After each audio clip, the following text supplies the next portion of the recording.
Bill, we always hear that God is the creator. Okay, sounds simple. But what is the creation? What is a world? It's not so simple as people think. Well, I think the doctrine of creation means that God is the source of all reality outside himself, that apart from God, everything else has been brought into being by God. Now, what is everything else? Well, it would include all reality, whatever realms of reality you might think it exists. It would be all physical, concrete objects. It would be time and space themselves. It would be any realms of spiritual reality that you might believe exist, such as angels and other spiritual beings.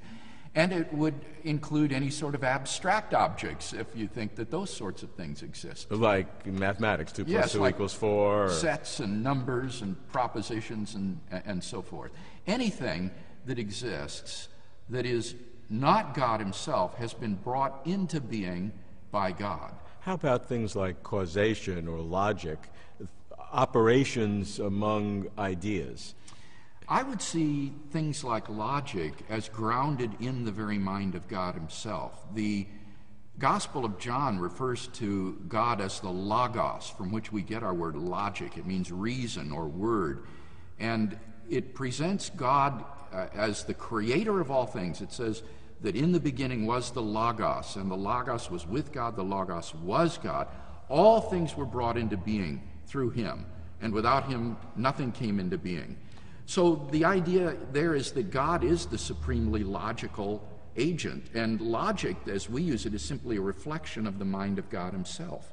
So everything outside of God himself, God is responsible for, and this is a vast number of things, anything that we can conceive of and anything we can't conceive of. Well, anything that exists. I mean, there are, in a sense, fictional entities. For example, Sherlock Holmes. I don't think Sherlock Holmes exists. That's a fictional character. So God doesn't bring Sherlock Holmes into being unless you think that Sherlock Holmes is some sort of abstract object, as some philosophers do. So everything that exists owes its being to God, and I would say was brought into being by God at a specific time, which implies that the creation or the world or reality outside of God has not always existed. I think that most people don't understand that the idea of creation is inherently bound up with temporal considerations. These things are not just dependent upon God for their being, but they were brought into being by God. Now, you've distinguished between creation, providence, miracles, different kinds of creation. Help me understand the differences. Yes, this is a traditional distinction that theologians have made with respect to God's relations to reality outside of God. On the one hand, creation, properly speaking, is, as I've defined it, bringing things into being from nothing. God is the efficient cause of everything that exists. That is to say, he produced it, he brought it into existence. But he's not the material cause. He's not the stuff out of which things are made. God not only created the things, he created the stuff out of which they're made, space and time and matter and energy. All of these owe their being to God, and he brought them into being at some point in the finite past. Now, in addition to that initial act of creation, theologians have typically talked about God's conservation of the world in being. That is to say, keeping it going. Yes, that he preserves them in being. And were he to withdraw his conserving power, the world would be annihilated. It would vanish in the blink of an eye. Now, that's not doesn't sound necessarily true. I mean, you could be a creator in having something created and not needed to continue with it.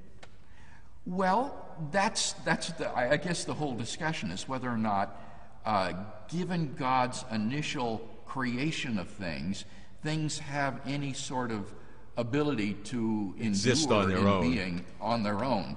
Typically, in Christian theology at least, it's been argued that things are radically contingent in their existence and that therefore need to be preserved in being. So the opposite, the polar opposite of creation, is annihilation.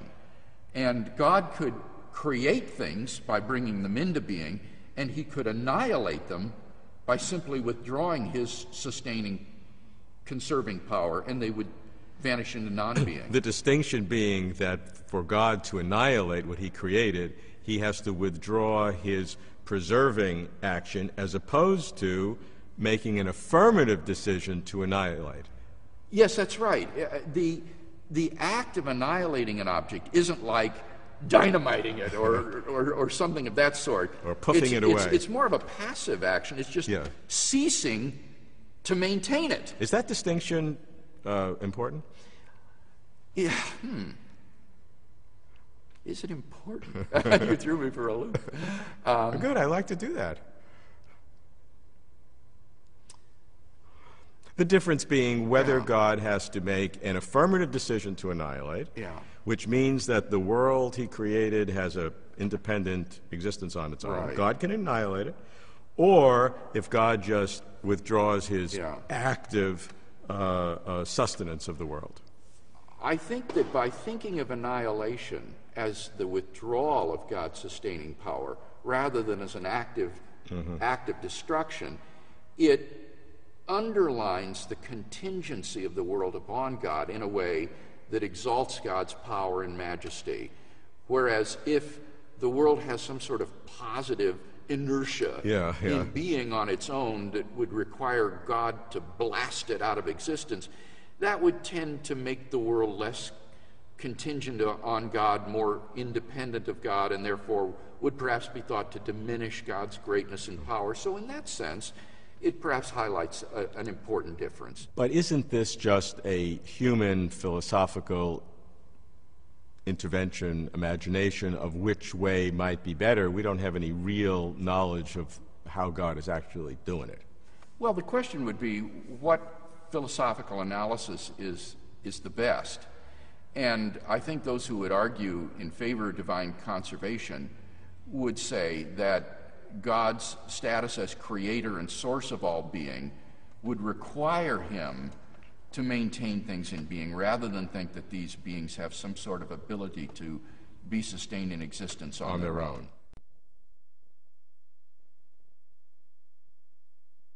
The concept of God's involvement in the world, this idea of God's providence, how does that relate to God as the creator? I think that it means that God is involved in everything that happens in the world, and we can distinguish within God's providence or control of the world. That's what providence means. It's God's superintendence of everything that happens in the world. We can distinguish between God's ordinary providence and what we might call his extraordinary providence.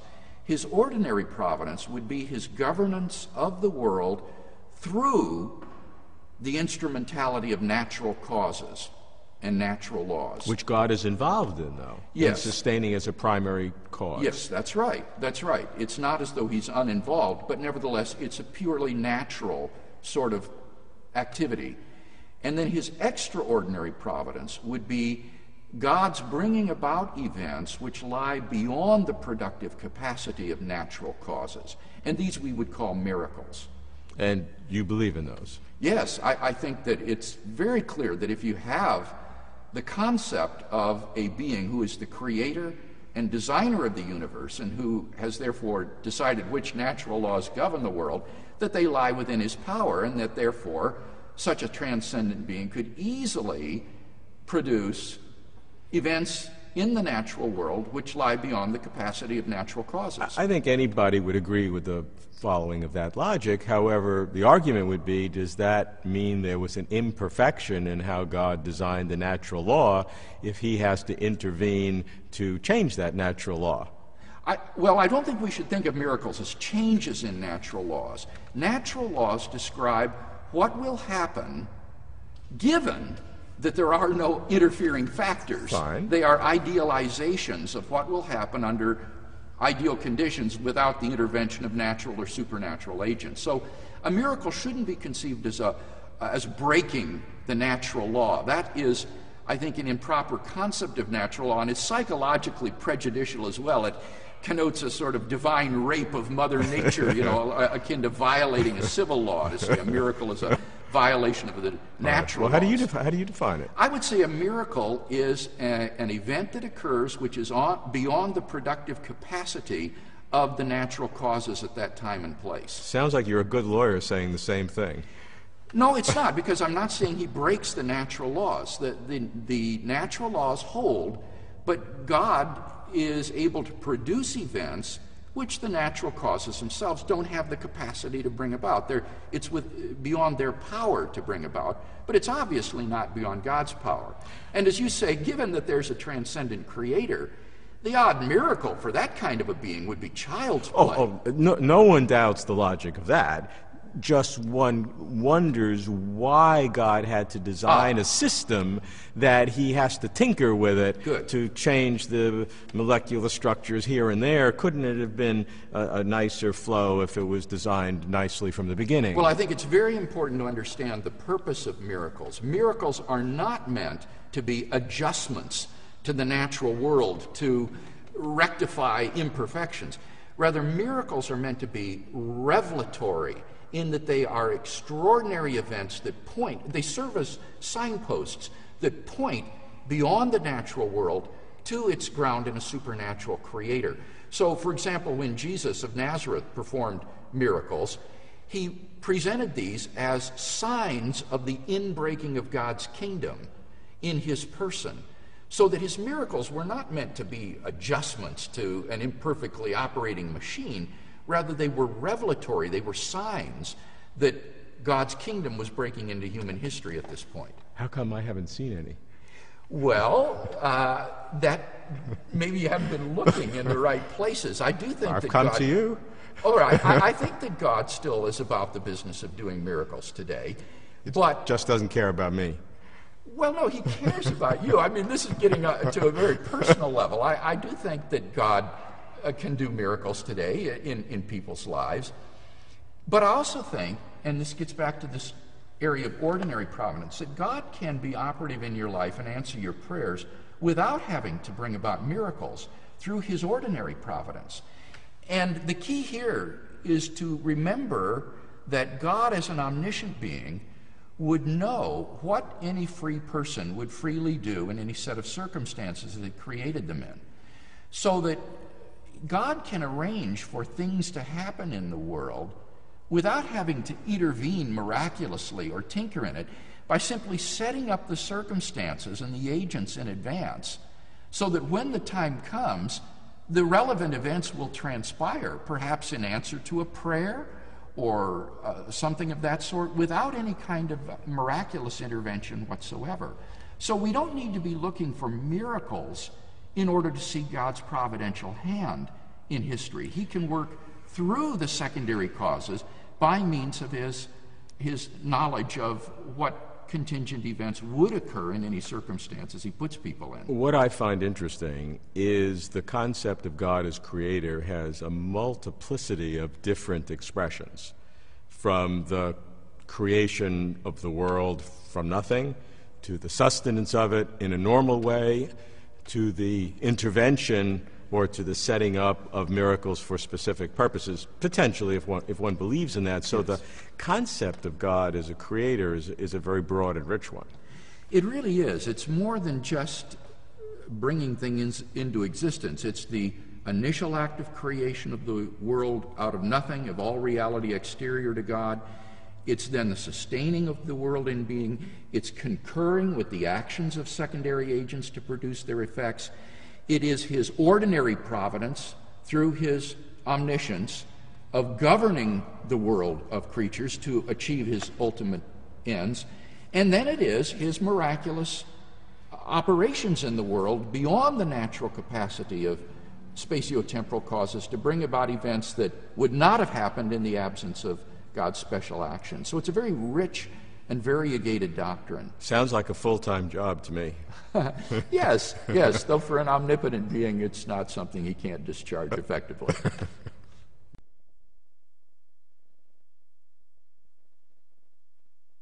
Bill, can the existence of God be demonstrated?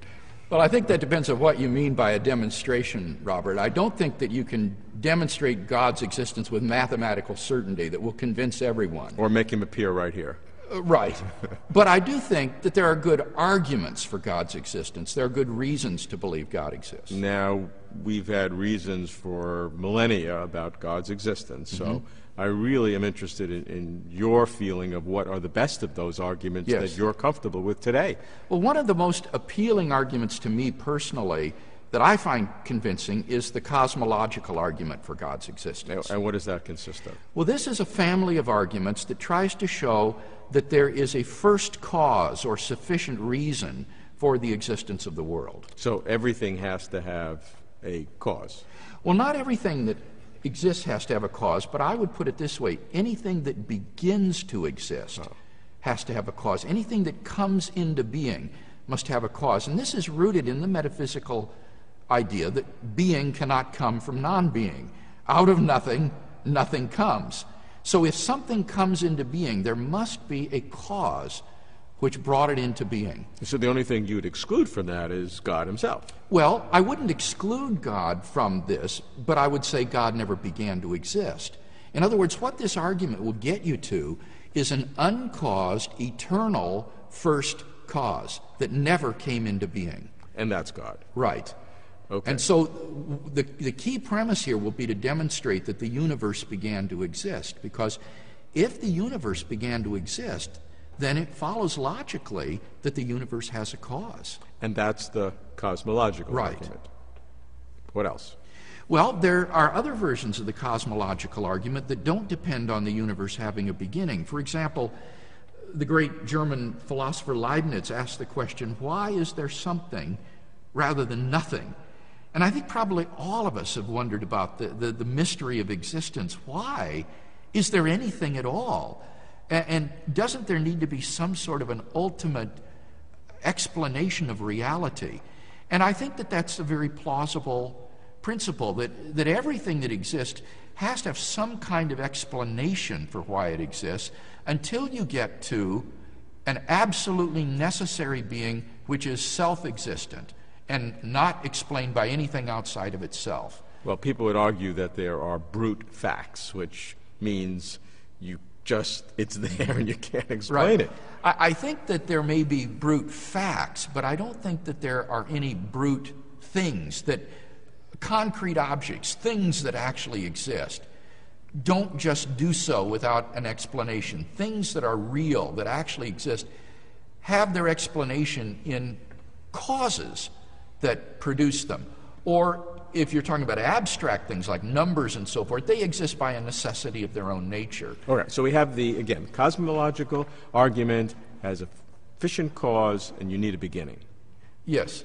All right, what other arguments do you have? Well, there's the famous teleological argument, which would say that the universe exhibits a complexity in its structure that cannot be attributed plausibly to either chance or to physical necessity, and that therefore this is best explained by saying it's the product of intelligent design. And teleology means that from first happenings you project some sort of an end result. Yes, it's the idea that there is an end in mind for which things exist, and so things are literally designed.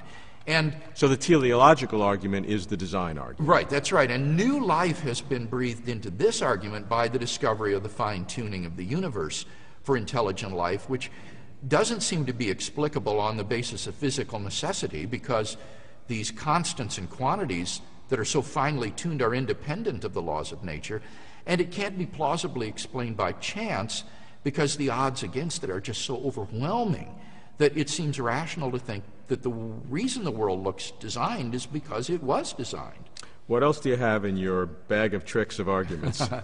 Well, there's the moral argument for God's existence, and this would say that if there is no God, then there really are no objective moral values and duties. On this view, unless there is God to serve as an anchor point for moral values and duties, moral values and duties are just the products of socio-biological evolution.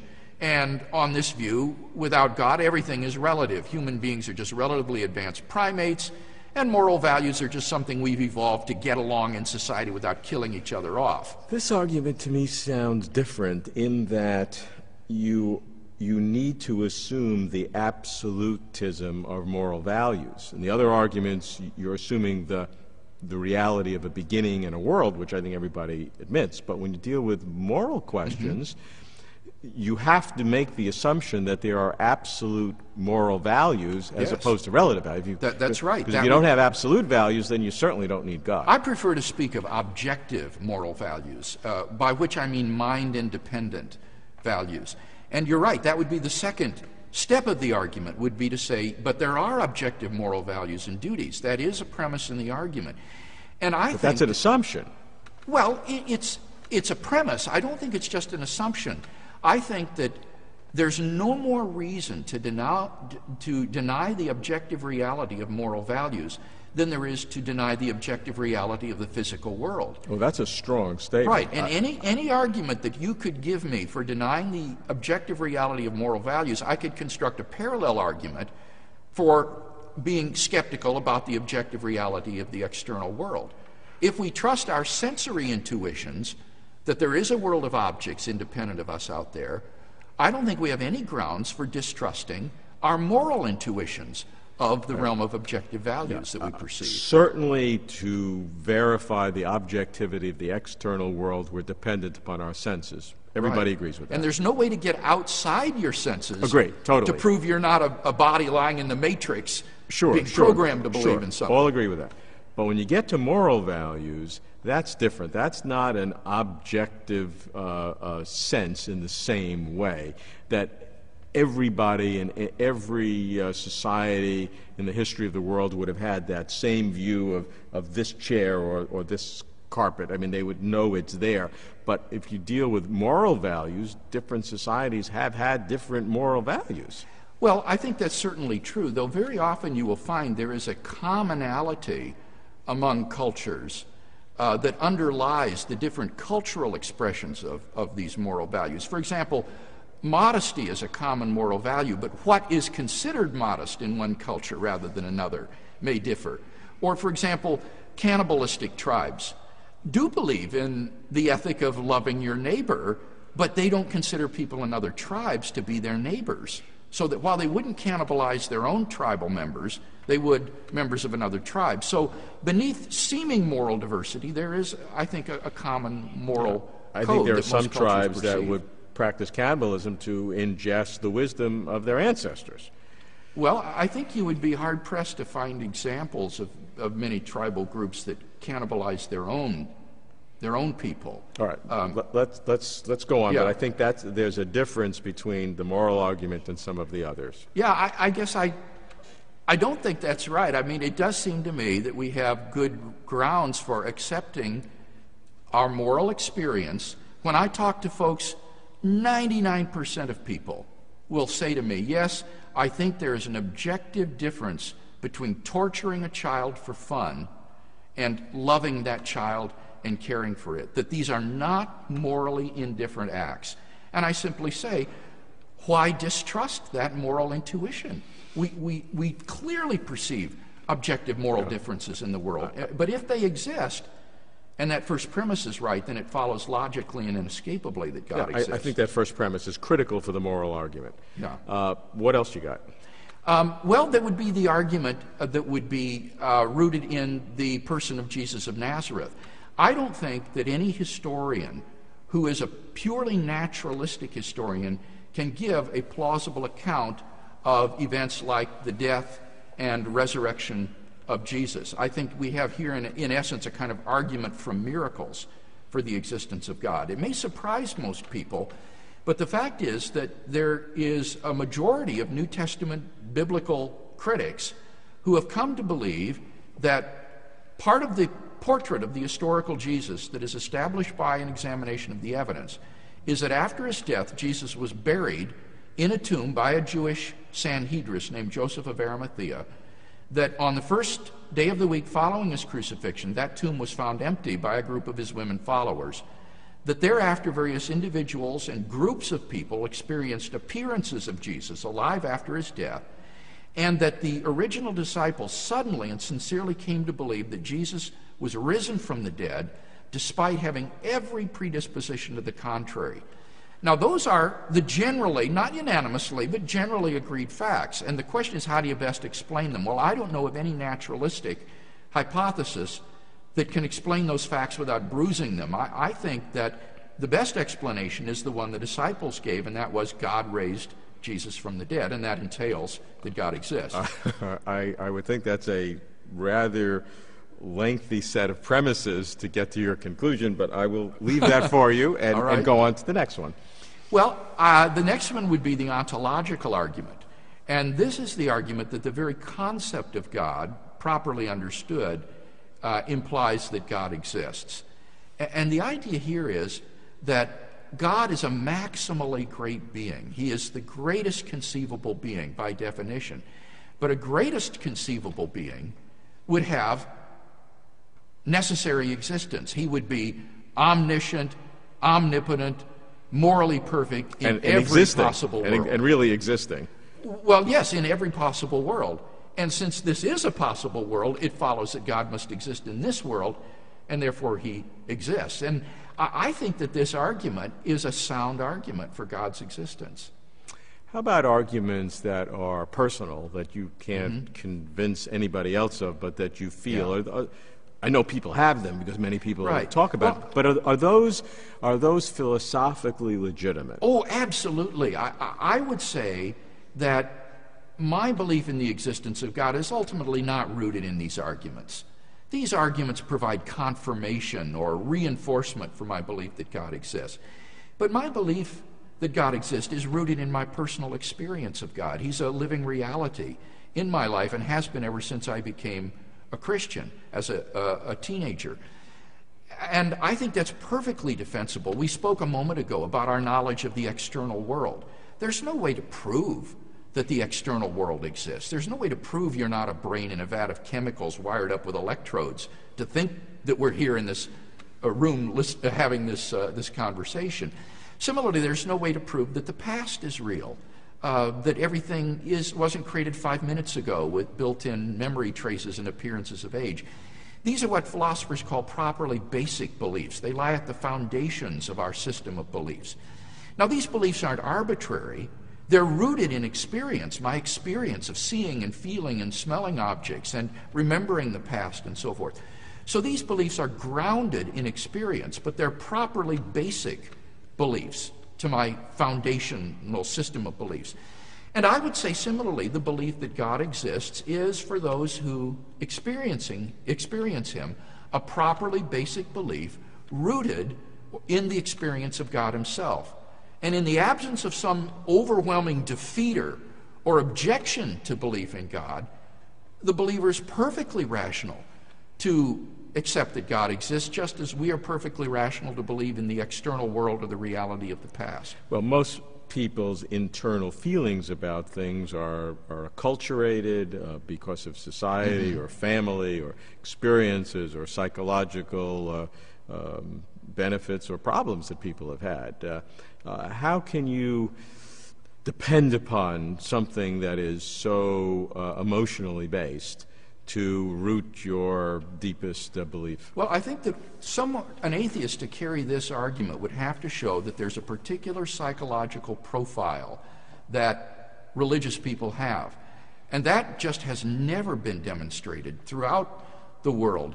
There isn't any sort of particular psychological profile that religious believers exhibit. They come from all sorts of backgrounds, all sorts of belief systems, all sorts of emotional and cultural upbringing. And so I think it would be very hard for the unbeliever to try to show that this experience of God is spurious or non-veridical. But what you're saying, though, demonstrates that all these different expressions of people's belief are vastly different kinds of gods and religions and systems and doctrines and all this mished together. But you're pointing to some core commonality among all these superficial differences that somehow proves an existence of God, yet the God that those are all related to are all different. Well, no, I wasn't appealing to that. I was thinking of people who believe in a traditional theistic concept of God, that they don't exhibit any sort of psychological profile. Freud attempted to do this by saying that it's the projection of a sort of father figure on the heavens due to an Oedipal complex. And that's been, I think, completely evacuated of any plausibility. So I wasn't speaking of pantheistic concepts of God or other concepts of God. That's an entirely different question. What I meant was that believers in the traditional concept of a monotheistic God don't exhibit any commonality in terms of their psychological upbringing or culture or profile that would lead us to think that you can say this is non-veridical. And you, as a real individual, will rely upon that more than all the other arguments from science or philosophy. Yeah, I would. I think that the experience of God, for him who has it, is a self-authenticating experience. It's something that's so real that it overwhelms the defeaters which are brought against it.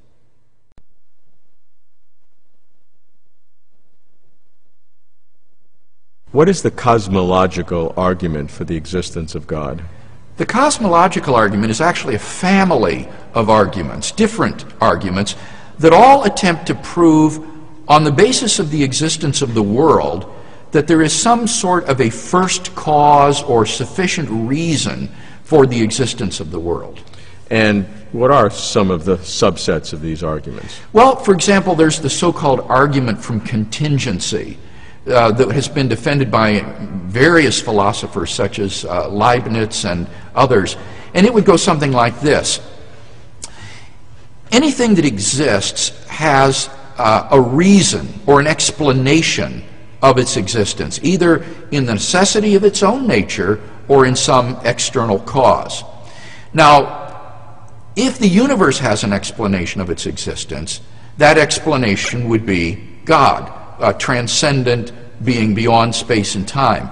The universe is something that exists, obviously, and therefore it would follow that the universe has an explanation of its existence, and that explanation is God. That would be a kind of quick and easy summary of the basic premises of the contingency argument. And then one would need to talk about why one believes those premises to be true. Are there some other cosmological arguments? Yes.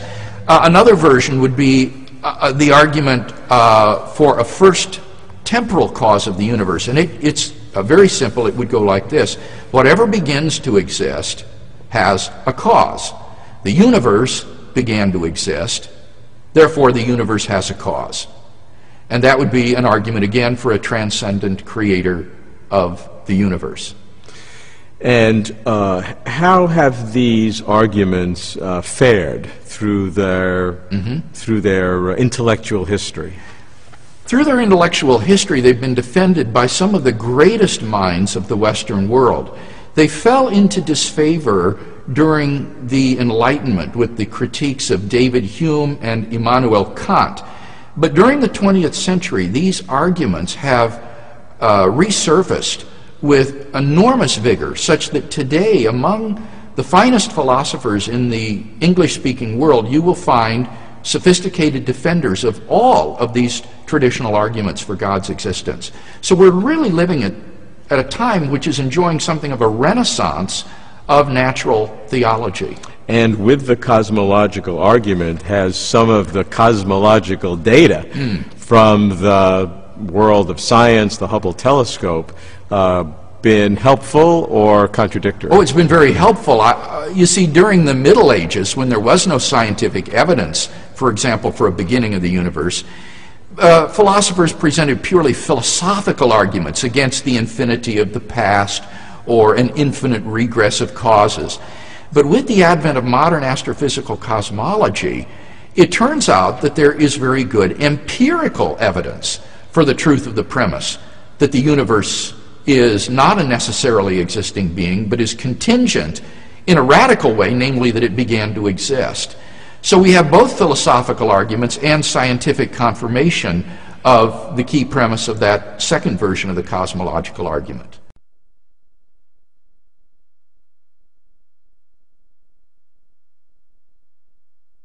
Bill, does the idea of a multiverse, many different kinds of universes, innumerable universes, does that bother your theism?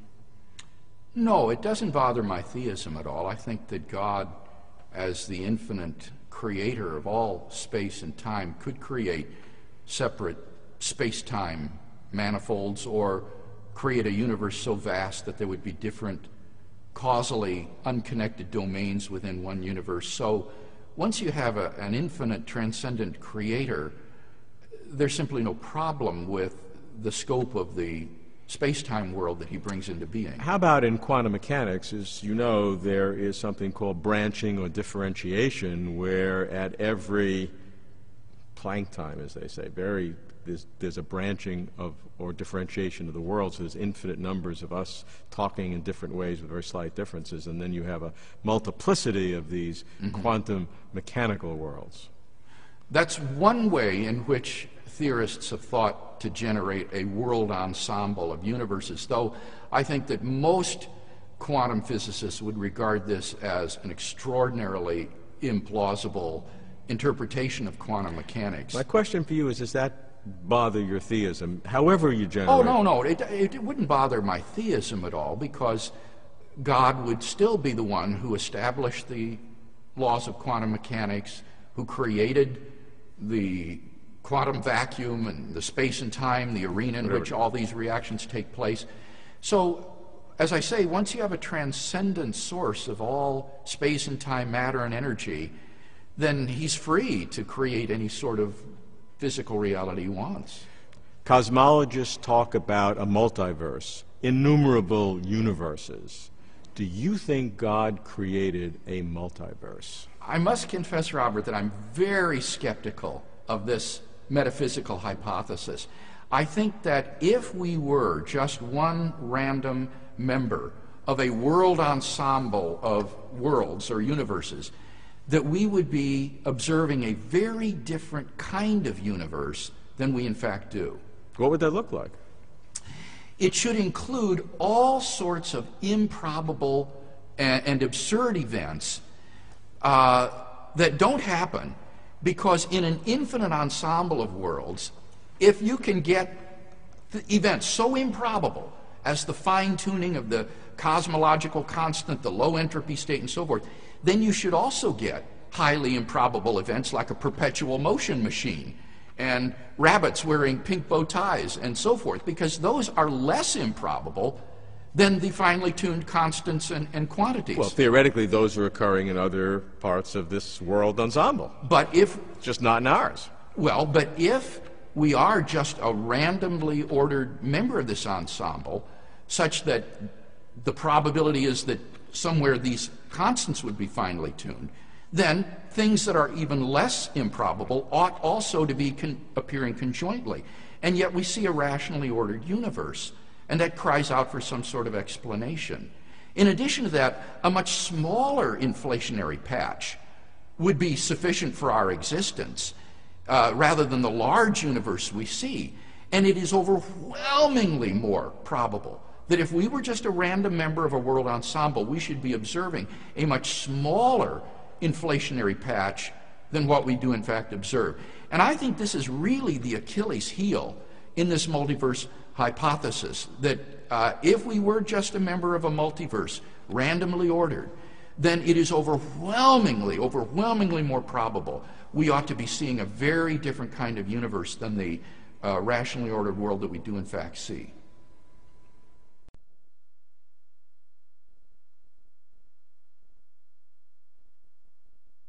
Bill, what does it mean to say God created everything, the world, from nothing? I think we can understand this concept more easily if we recall Aristotle's distinction between different types of causes.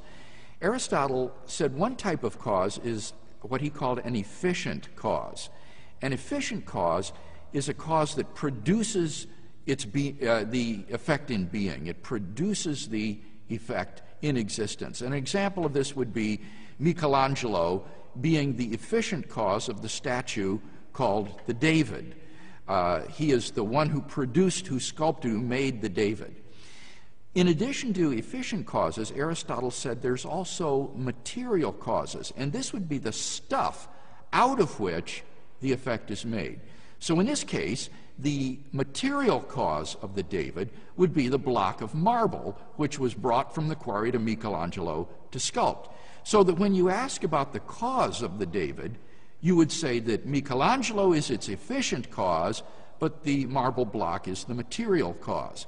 Now, with that distinction in mind, the doctrine of creation is the view that God is the efficient cause. Made it happen. Exactly. Of all reality exterior to himself, and that there is no material cause of that reality. There was no pre-existing stuff. Exactly. In other words, it's a rejection of any kind of metaphysical dualism, that originally there was God and some kind of other stuff which God over fashioned. against God, yes, which he fashioned or shaped into a world.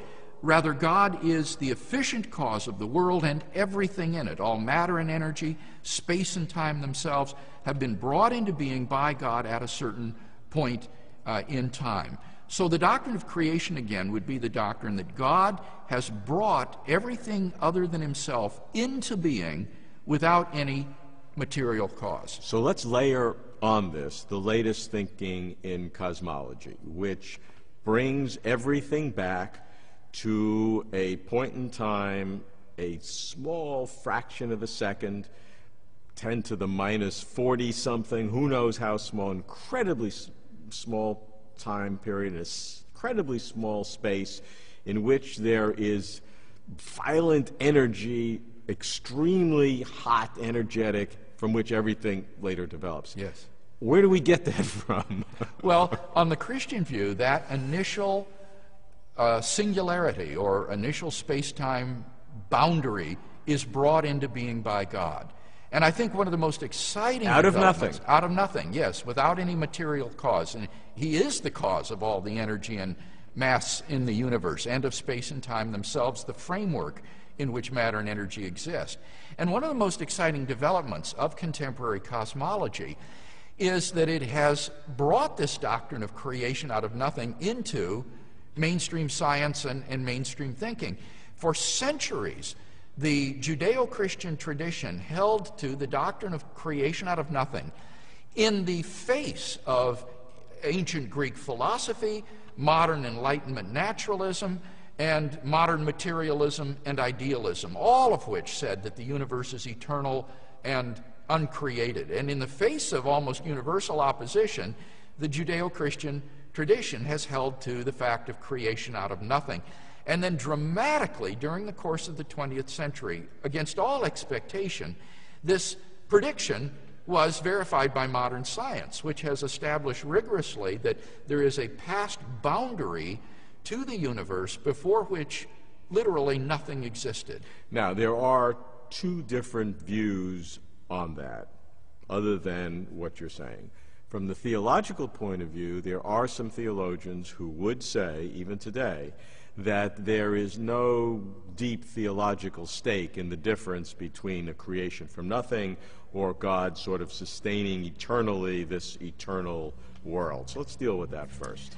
You're entirely correct about that, and I think that this represents, to be quite frank, a retreat on the part of certain theologians in the face of this sort of opposition from naturalism, materialism, and idealism that I spoke of a moment ago.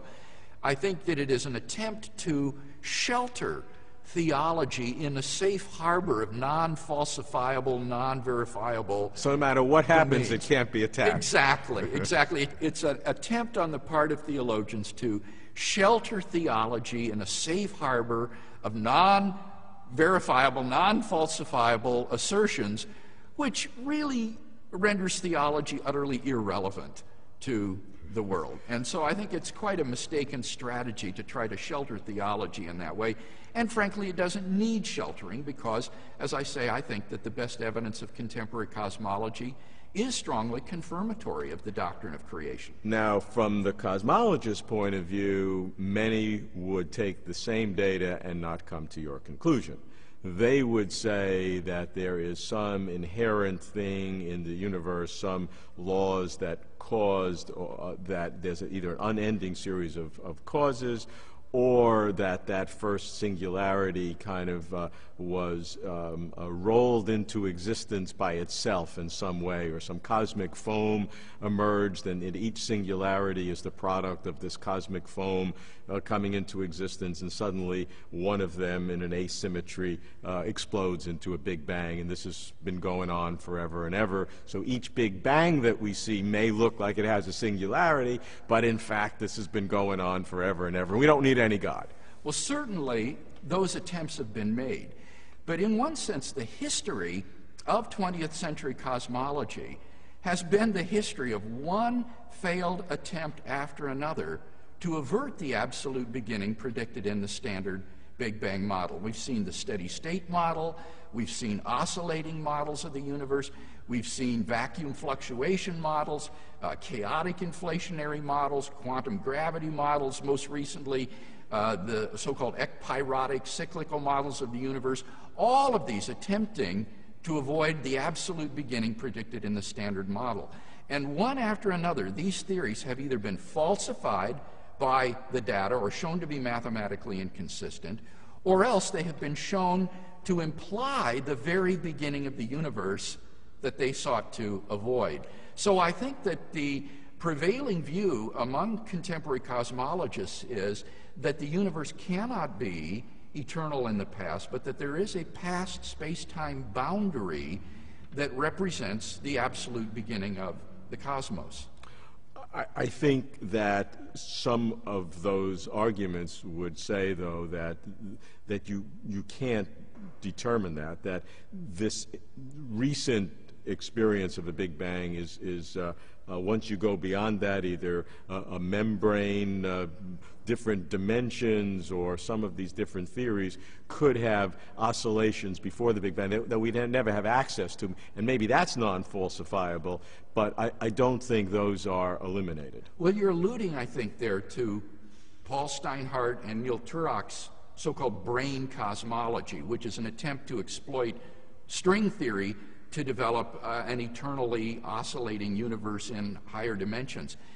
And they tried to extend this infinitely into the past. But what was discovered in 2003, in the fall of that year, by three cosmologists, Alexander Vilenkin, Arvind Borde, and Alan Guth, the father of inflationary cosmology, through their theorem, they were able to demonstrate that even these models cannot be extended infinitely into the past, but that there has to be a past boundary at some point that represents the beginning of the universe. So even these brain cosmologies and higher dimensional cosmologies, which are really very metaphysical in character, have been shown to be non-infinitely extendable into the past. That is to say that they must have a past boundary. So while the case is by no means open and shut, I mean, the very nature of science is that its results are always provisional. They're always tentative. I think we can say with great confidence that the person who believes in the creation of the universe out of nothing stands solidly within mainstream science today. Minimally, we can say that. And that's quite different from the previous 2,000 years of speculation about the origin of the universe.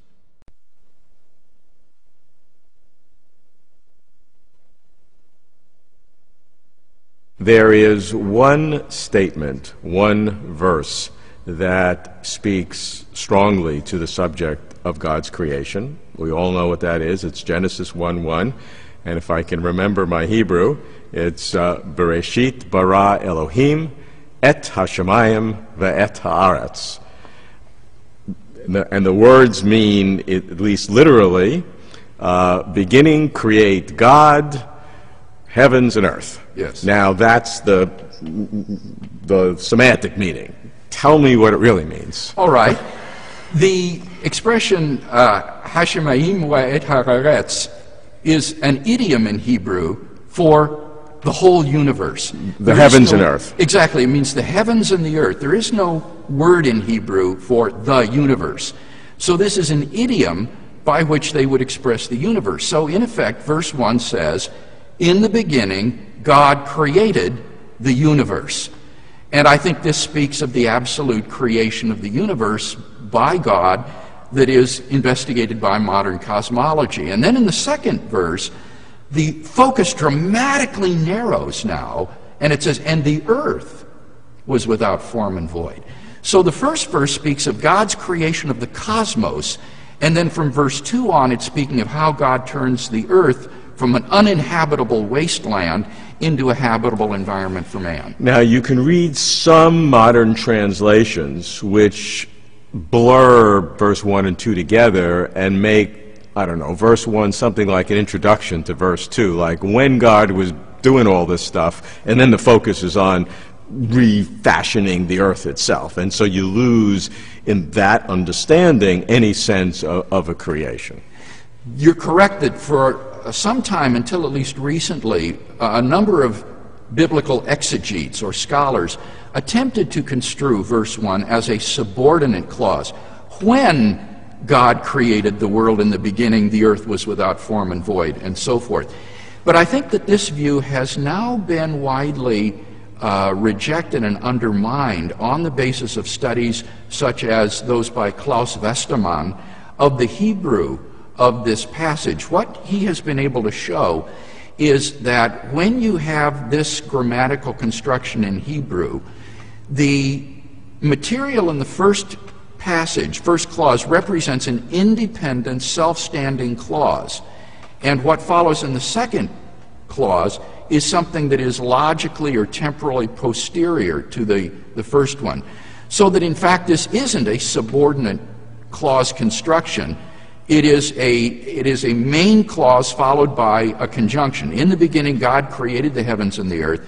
And then in Hebrew it says, and the earth was without form and void. So that these represent two independent clauses conjoined by a conjunction. In Hebrew, that conjunction often has a lot of power in terms of differentiating things. So what you're saying is that first verse stands alone as a giant pillar, as you will, holding up this concept, this theory of God as creator. And then we deal with the specifics of how he did it. Yes, how he made the earth into a habitable environment. I think that's exactly right, Robert. The first verse, in a sense, stands outside of the typical ancient Near Eastern creation narratives, which would first describe a kind of situation and then how God intervened in that situation to change it. And it stands outside of that as a kind of preface or prefatory statement that the author has added to say that this represents an absolute beginning of creation, and then it goes on to describe how God went on to Your point is an interesting one, because many people would say that the creation myth, using myth in an anthropological sense, Sure. in Genesis is largely the same, if not derivative, of many other creation myths of the ancient Near East. Are you saying that verse 1 is qualitatively different than other creation myths? Yes, I am. In these ancient Near Eastern creation myths, they typically have the form of saying, when such and such was the case, then God did blank. And you have this pattern in verse 2, that the earth was without form and void, and the Spirit of God was moving over the face of the waters, and then God said, let there be light, and so forth. What the author of Genesis does is prefix to this traditional mythical formula, verse 1, as an absolute and independent clause. In the beginning, God created the universe. And then comes your more typical formulaic mythical statement of how God took a situation and transformed it into something else. You are saying that Genesis 1:1 is then utterly unique in Middle Eastern creation myths. That's exactly right. In ancient Near Eastern creation stories, you typically have a formula that begins, when such and such was the case, then God did blank. And that's what you have, for example, beginning in verse 2 of Genesis. When the earth was without form and void, then God said, let there be light, and so forth. And what the author of Genesis did was to take this traditional ancient Near Eastern mythical formulation and prefix it with verse 1 as an absolute independent statement. In the beginning, God created the universe. And then describes the transformation of that. So it is a dramatic way of differentiating Israel's belief about God and the creation of the world from all of its ancient Near Eastern neighbors.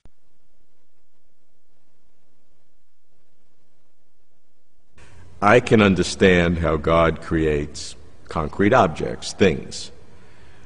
But what is interesting to me, maybe more interesting, are abstract notions, necessary truths of logic, mathematics, 2 + 2 = 4, things that seem to be true no matter what and almost impossible to create because they are necessary abstract things. Help me to understand this. Well, I think you put your finger here on one of the oldest and most arcane metaphysical disputes among philosophers that there is, and that is whether or not there is a realm of abstract entities in addition to the concrete entities that we all know and love. On the one hand, it's difficult even to know what an abstract object is. We're familiar with concrete objects, things that exist in space and time, but abstract objects would be something quite different than that. They don't have spatiotemporal relations with things in most cases. So, what are some examples? Well, examples would be things like the number 3, for example. Do you think that there is a thing called 3? That 3 actually exists? And I'm not talking about the numeral 3, which is a mark on a piece of paper. That clearly exists. There are a lot of examples, exemplification of this concept. Yes. A lot of particulars. Yes, a lot of particulars. And these we would typically call numerals.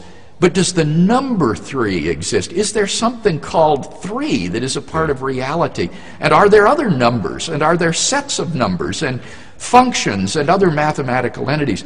Logical relationships. Those would stand, these things would typically stand in logical relationships. For example, 3 is the square root of 9. And that would seem to be a necessary relationship in which these abstract objects, if they exist, stand. So the question is, are there such things as these abstract objects? And what are they if they exist? Typically, the realm of abstract objects would be defined as objects which do not stand in any causal relations with anything else. The number 3, if it exists, doesn't cause anything. It has no causal effect on any other thing. If these abstract objects exist, they would be causally effete or impotent. And that would seem to be definitive of what an abstract object is. Anything that does not or cannot stand in a causal relationship would be an abstract object if it exists. How does this help me understand whether God created it or didn't? Well, in this way, many of these abstract objects, if they exist, would seem to exist necessarily. The number 3 doesn't seem to be a contingent object. It would seem to be necessary in its being. And that God, if God didn't create it, it would still have to be. Exactly. And you couldn't go from God creating 2 and then 4 and just never created 3. Well, not if you're what is called a Platonist. A Platonist is named after the Greek philosopher Plato, who believed in a realm of forms or abstract objects like this. And Platonists would say that numbers are not created by human beings thinking of them in our minds, but that numbers exist necessarily, and so do sets and other mathematical objects. Now, it seems to me that that kind of Platonism is inherently incompatible with the Judeo-Christian faith, which conceives of God as the creator of all reality outside of himself. So that means if you have these abstract objects, numbers, existing necessarily, meaning that God didn't create them, that is detrimental to the fundamental concept of the Judeo-Christian God. Right. It would be incompatible with the Judeo-Christian concept of God, which thinks of God as uniquely self-existent. God is the only self-existent being. So now if we have something else that's self-existent, then God is just one of an innumerable number of abstract or something things, and just God is part of this panoply. You said it exactly right. It would literally be innumerable. Infinities of infinities of infinities. Of things. Of things that exist all independently of God, so that it leads to a kind of metaphysical pluralism that reduces God to an infinitesimal part of reality, Just most of creating which is totally independent of Him. So all God would be doing is creating the concrete objects, which is a tiny fraction of all these other Just things. an infinitesimal part of reality would be due to God's creative activity. Most realms of being would exist necessarily and independently of God, which compromises both God's self-existence and also His creation of everything else out of nothing. It would mean, in fact, that most things are not created. And also His freedom, because then he hasn't been free to create or not create these. Well, I think that does seem to follow, because it would mean God is not free to refrain from creation and simply exist alone. It would mean that God necessarily has lots of company out there. And God Himself would be just one of this innumerable number of things that exist forever and necessarily. Right, He would just be one among many, and there wouldn't be any ultimate unifying metaphysical source of reality. So, as a Christian theist, you got a problem. Right. Or what do you do about it? Well, I remember when I first encountered this issue, it struck me deeply. I thought, this is a dagger at the heart of my faith in God. This is a serious objection that I had never encountered before. And so I began to read and study on this area, and it seems to me that there are three possible responses that the Christian or Jewish monotheist might make to this problem. The simplest and most obvious would be a sort of absolute creationism, which would try to marry Platonism with traditional theism and creation by saying, well, these things don't exist necessarily after all. They are created by God. God created all of the numbers and the abstract objects and so forth. And yet, for us, it's hard to believe how you can have existence without them. Yes, now, they seem indispensable. That's true, although there are some purely secular philosophers who believe that numbers, if they exist contingently. And one could say that they exist eternally, but that they are eternally created by God in the sense of conserved in being by God. There, the doctrine of conservation might come into play. You could say God never brought the numbers into being, but nevertheless they depend on Him for their existence, a kind of absolute creationism. You could finesse this different ways, but the basic insight would be to try to preserve the reality of these objects external to God, but make them created entities. That would be this absolute creationism. Right. Now, an alternative view would be what's called fictionalism, which would say that, in fact, there aren't any such entities as these abstract objects. These are just useful fictions that we use to organize the world. But, in fact, there really is no such thing as the number 3. So it's a human imposition on the world? Well, it would be a way of speaking about the world that is convenient, but shouldn't be construed literally. So, for example, when I say something like this, there are differences between Republicans and Democrats, I don't mean to be committing myself to the existence of something called differences, which exist out in the world, that there are really things that we call differences. When I say there are differences between Republicans and Democrats, I don't mean to be committing myself to some object called differences. What I mean could be paraphrased away by saying Republicans and Democrats differ. And you see, that paraphrase then would reveal I'm not committing myself to this new ontological category called differences. And in the same way, one might say mathematical talk and talk of other abstract objects is just a way of talking about the real world of concrete objects, and it's not meant to be construed literally. This is just useful fiction. And therefore it's not a problem. And therefore it's not a problem, because God. these things don't really exist. Okay. What's the third? The third way would be what is called conceptualism. And this would be to move the realm of abstract objects out of the external world into God's mind as ideas or concepts of God. This was St. Augustine's move. He was trained in Platonic thought, but realized that this realm of independently existing abstract objects was incompatible with theism, so he moved them into the mind of God. He said the Platonic realm of the forms or the ideas are God's ideas. And so numbers are concepts in God's mind, and properties would be concepts that God has. Propositions might be God's thoughts that are either true or false. So conceptualism would say there is no realm of external abstract objects, but nevertheless they're not just fictions. They do exist, but they exist as ideas in God's mind. So these would be three alternatives, and I think the question is which of these alternatives provides the best account of God and abstract objects.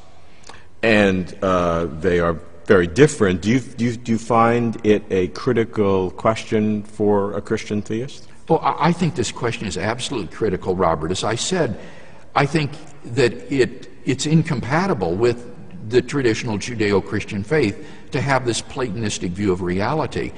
And yet many philosophers and many mathematicians today are Platonists about these mathematical and other abstract structures. And so I think that this is just imperative that we think through this very difficult subject in a deep way and come to some sort of resolution. And I think these are the three broad alternatives that are out there for us to explore. And your conclusion, using any one of those three, is that God is the ultimate creator and and his existence is different than the existence of these objects. Yes, each of the three would provide a theologically acceptable way of discussing abstract objects that would leave God as uniquely self-existent and the creator of all reality outside himself.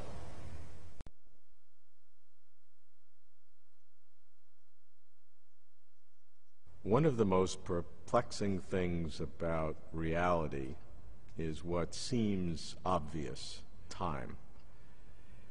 We've all wondered about it. But when you think about time and then you think about God, then the two together really cause complexity. How do you deal with God and time? I remember one philosopher who said that if the philosophical importance of a topic can be judged by the amount of nonsense written about it, then the concept of time comes somewhat ahead of the concept of space and somewhat behind the concept of God. Right. And you put God and time together, you have a subject that volatile, is truly baffling and mind-expanding, one of the deepest. I spent 13 years working on this topic as my major research interest, and it's an inexhaustible study. All right, 13 years worth. Tell me what you learned. Well, I think we need to talk about the nature of time most fundamentally. I think that this is the question. And philosophers have distinguished two radically different concepts of time that will profoundly affect how you view reality and I think how you view God's relationship to time. Okay, what are they? One view of time is what we might call a dynamic theory of time, or a tensed theory of time. And what it says is that time is, the moments of time are ordered by past, present, and future, and that these are real and objective aspects of reality. The past is gone. It no longer exists. The present is real. The future has not yet come to be and is not real. And so the future is not sort of out there ahead of us down the line waiting for us to arrive. The future is pure potentiality. Only the present is real. And so things in time come to be and pass away. There is real, objective, temporal becoming in the world as things come into existence and then pass out of existence. That's the dynamic process or tensed theory of time. Tensed meaning that there are verbs which have past tenses and present tenses and future tense. Yes, and that those tenses express objective features of reality. That's the key. Now, sometimes you call this the A theory. That's right. That comes from the British idealist J.M.E. McTaggart, who distinguished these two theories, I think, first of all among thinkers, and called one the A theory and the B theory. Not too descriptive, but a convenient label. The A is the dynamic one. That's the one right. that I would say is the common perception. I think it is the perception of the common man. It's the common sense view. It's a little hard to discern what is the present because we're moving through the present. I don't know how long the present lasts. That's right, yes. That's a little difficult. That's a difficult question. But let's say now we have the dynamic theory, theory A, past doesn't exist, future is a potentiality. Now, what's the B theory? The B theory, or the static theory, or the tenseless theory of time, says that the difference between past, present, and future is just an illusion of human consciousness. That in fact, all moments of time are equally real and existent. The future is as real as the present is as real as the past. So for the people in 1868 is real, and we are in the future. For the people in 2050, we are in the past, and the present for them is real. But all of those are just subjective standpoints of those observers. In fact, if you could stand back and see things from a sort of God's eye point of view, all moments in time are equally real, and temporal becoming is just a subjective psychological feature of human consciousness, not a real feature of the world. Moving in this path. That movement, that sense of movement, is a purely subjective illusion of consciousness. Because each place in this four-dimensional space-time block is equally real. That's correct, and that is one way to conceive of it, is that the universe is a four-dimensional reality, not a three-dimensional reality which elapses or goes through time. Really, things are extended in four dimensions, and the whole space-time block, that whole four-dimensional block, just exists timelessly. And this point of view, though very counter to the common sense view of time, is very prevalent among physicists and people in the scientific community and certain philosophers as well. Why is that? Well, I think the main reason is that thinking of reality in four-dimensional terms makes the special and general theories of relativity very easy to grasp.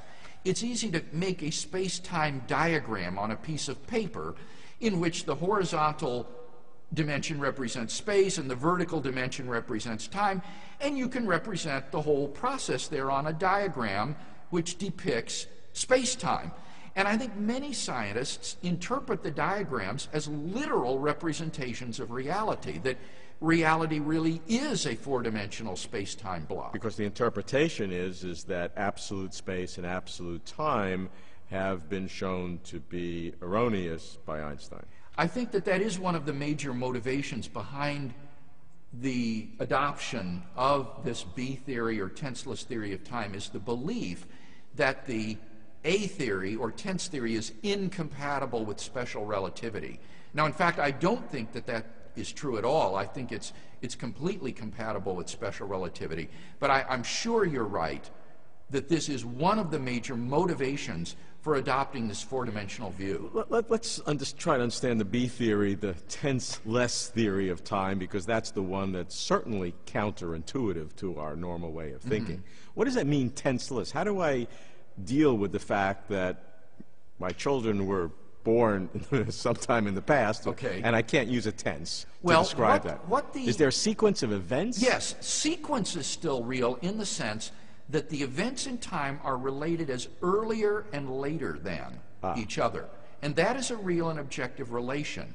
But what the tenseless theorists deny is that things are really and objectively past, present, and future. So they can order things in an earlier or later sense, but they don't put a past tense on it as if it once existed and now does not. That's correct. Your birth is always earlier than your death, whether they lie in the future, whether one is in the present, or whether both in the past. Your birth is always earlier than your death. But you see here, the word earlier has been robbed of all tense. There's no sense in which that which is earlier is past. It is a relationship which is akin to the less than and greater than relationship that stands among numbers. By saying robbed, you're showing your own prejudice, yes, that I is, think. that is an emotionally Others loaded may term. say you strip out the artificiality that a human mind has injected into it. Absolutely, that is what they would say. And that they would say that there is no mind-independent becoming or presentness of reality. So it's a radically different interpretation of the world than the common sense view.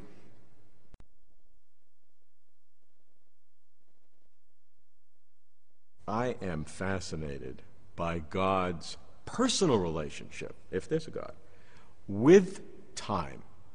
Not just what time is, but God's personal. Does God have a history? Why didn't God create the world sooner? Is God going to get bored just living forever? I mean, there's so much happening when you think about God and time. Yes, I think it's a fascinating topic. Ever since I became a Christian, I've been baffled and intrigued by God's relationship to time. One of the most difficult questions, I think, is if God is timeless, then how could he be active in the temporal world? And particularly, how could he become incarnate in the person of Jesus of Nazareth, the way Christians believed? The Danish philosopher Søren Kierkegaard said that this is the absurd, that the eternal and the timeless should enter into history. Well, I had a flirtation with Kierkegaardian existentialism for a while, but my mind couldn't rest in that. And so I thought there has to be a rational explanation of God's relationship to time. And so this has been one of the major foci of my research. What are some of the implications, without discussing what God is, but what are the implications of it? Well, one question would be, as you say, the personhood of God. Does it make sense to talk about a timeless person? And if so, how should we conceive the life of God? Another question would be whether or not God is able to be active in the world, or is he so removed from it that he doesn't really get involved in our temporal lives if he's timeless? Another question would be whether or not time would affect God's life. Does God have all the life that he has in a timeless moment, or is God's life distributed over time the way ours is? Does God have a future, so to speak? Well, and that would mean that if God had a past, there are things to God that no longer are real. That would They may be a correct. memory, they may be a perfect memory. In every respect, God's memory is better than mine. It wouldn't take much. But they're no longer real. God's lost it. Yes, that's right. And on the other hand, if you think about the evils and the atrocities that have existed in human history, if there isn't a passage of time that is real, then that means, in a sense, those things still exist. They're still equally real, and evil is never really overcome on this view of reality that says things are timelessly or tenselessly existing. So do we have a bimodal choice, one or the other? Either God is in time or God is outside time. I do think that it is a choice of that sort, Robert, because these are contradictories. To be in time is to have a temporal location and a temporal extension. And to be timeless is simply to have no temporal location or extension. So these are contradictories. They cannot both be true, so you've got to choose between timelessness and temporality. And there's no other possibility. The only other way you could put them together would be to qualify these in some way. For example, we can say that something can be both black and not black if it's black at one time but not black at a later time. Or maybe it's black on one side but not black on the other side. You've got to qualify it.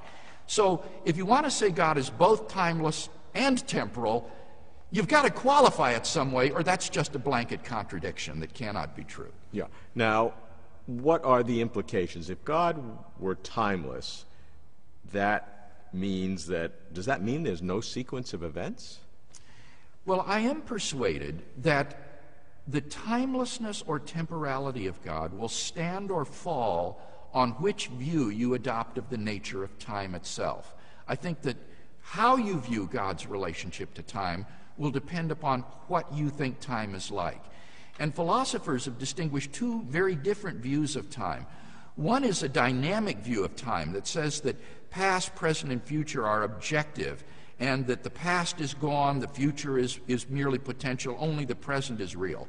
The other view of time says that all moments and events in time are equally real, and temporal becoming is just an illusion of human consciousness. Now, those are very different views of time, and I think that how you conceive of time will radically and fundamentally determine how you view God's eternity and his relationship to time. Does that make God dependent upon the nature of time? No, I think it would merely mean that if God has chosen to create a tensed universe, if he has chosen to create a tensed time or a with a dynamic past time, that's no longer here and a future yet to come, then that will affect how he exists as well.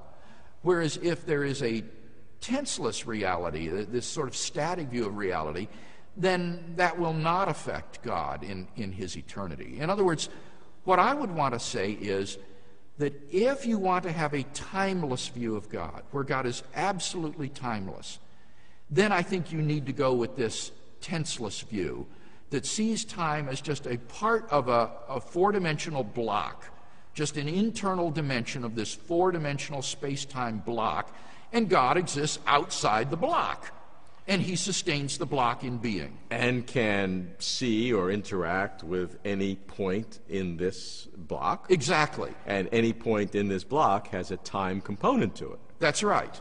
And God exists outside the block of space-time, and therefore timelessly, and sustains tenseless causal relations to everything that's in the block. Does that mean, though, in God's own internal mental life, if we can say that, that there are no sequence of events, nothing before or after in God's own internal? That would imply that. A timeless God would be a God who experiences no past, present, and future, no earlier and later. He would know of things in the block that they are earlier and later than each other. But for God, the whole block would just be there in a single timeless moment, as it were. And how does God then process? We think of processes has to be sequences, and sequences seem to have to be in time. So it would seem like God is like a granite block. Well, I think that's correct. On this view of time, everything is static. Change just means that earlier points in the block are different from later points in the block. But they're both equally real. The change in time on this view is no different than, say, the change in space from one point in space to another. There is no process on this view. I'm trying to get at God's own life. I see the block, Okay. and the block is everything God created. God created that Right. block because God created everything according to your view. So God created this four-dimensional block in this timeless view of God. But my struggle is, what does that mean for God's own internal mental life? It would mean that God has a single state of consciousness that never changes. He just knows all tenseless truths about himself, reality, the block, and nothing ever changes. All in this one tenseless moment. Yes. And so it is, as you say, kind of frozen. It's everything is just sort of frozen in timelessness. Now, what do we know from that? Is there some benefits to that? I mean, in one sense, Well, very few, I think. I don't accept this view of reality. But benefits, it would enable you to explain very easily how God knows the future. Because You just what is future for us, see a point. yeah, it's already out there, so he just looks and sees it, so to speak. So it would be very easy to explain how God knows the future on this view. But apart from that, I think that this view is just filled with philosophical and theological problems that render it implausible. One of the arguments for it is that if God is in time, God is losing experience. There's things that will have happened that are forever lost. Yes. Well, let's talk about the other view, because we haven't really spoken of it. If you have a dynamic theory of time where things are coming into being and passing away, then God, as the creator and sustainer of the world, must bring things into being and sustain them in being as long as they exist, and then they pass out of being. So God himself would be in process and would be constantly creatively active in bringing things into being. And he would also know things as they come to be and pass away. So his knowledge would constantly be changing. He would know, I am now delivering Israel out of Egypt. I am now parting the Red Sea. I am now bringing them into the Promised Land, for example. Okay, if God is in time and continuing to create, continuing to improve, because God is good to do those kinds of things, doesn't that mean that there's an imperfection here, that if God is getting better, that means at some point he was not as good as he could be? Well, I wouldn't agree that being in time implies that God is continuing to improve. Something can be at absolute perfection and change, not, so to speak, vertically on the scale of perfection, but change horizontally in being in different states of perfection. So, for example, suppose God knows at one moment it's 3 o'clock, and at the next moment he knows it's 3:01. I don't think that change is any improvement in God whatsoever, nor does it show that God was imperfect when he knew it was 3 o'clock instead of 3:01. On the contrary, it's a mark of his perfection that he always knows accurately what time it is. So I would see any changes in God that transpire as a result of being in time as not being improvements or growing in perfection, but it would be an expression of his cognitive perfection, that he would always know the tensed truths that are true at any time, and therefore would always know what time it is, and he would never believe any false propositions.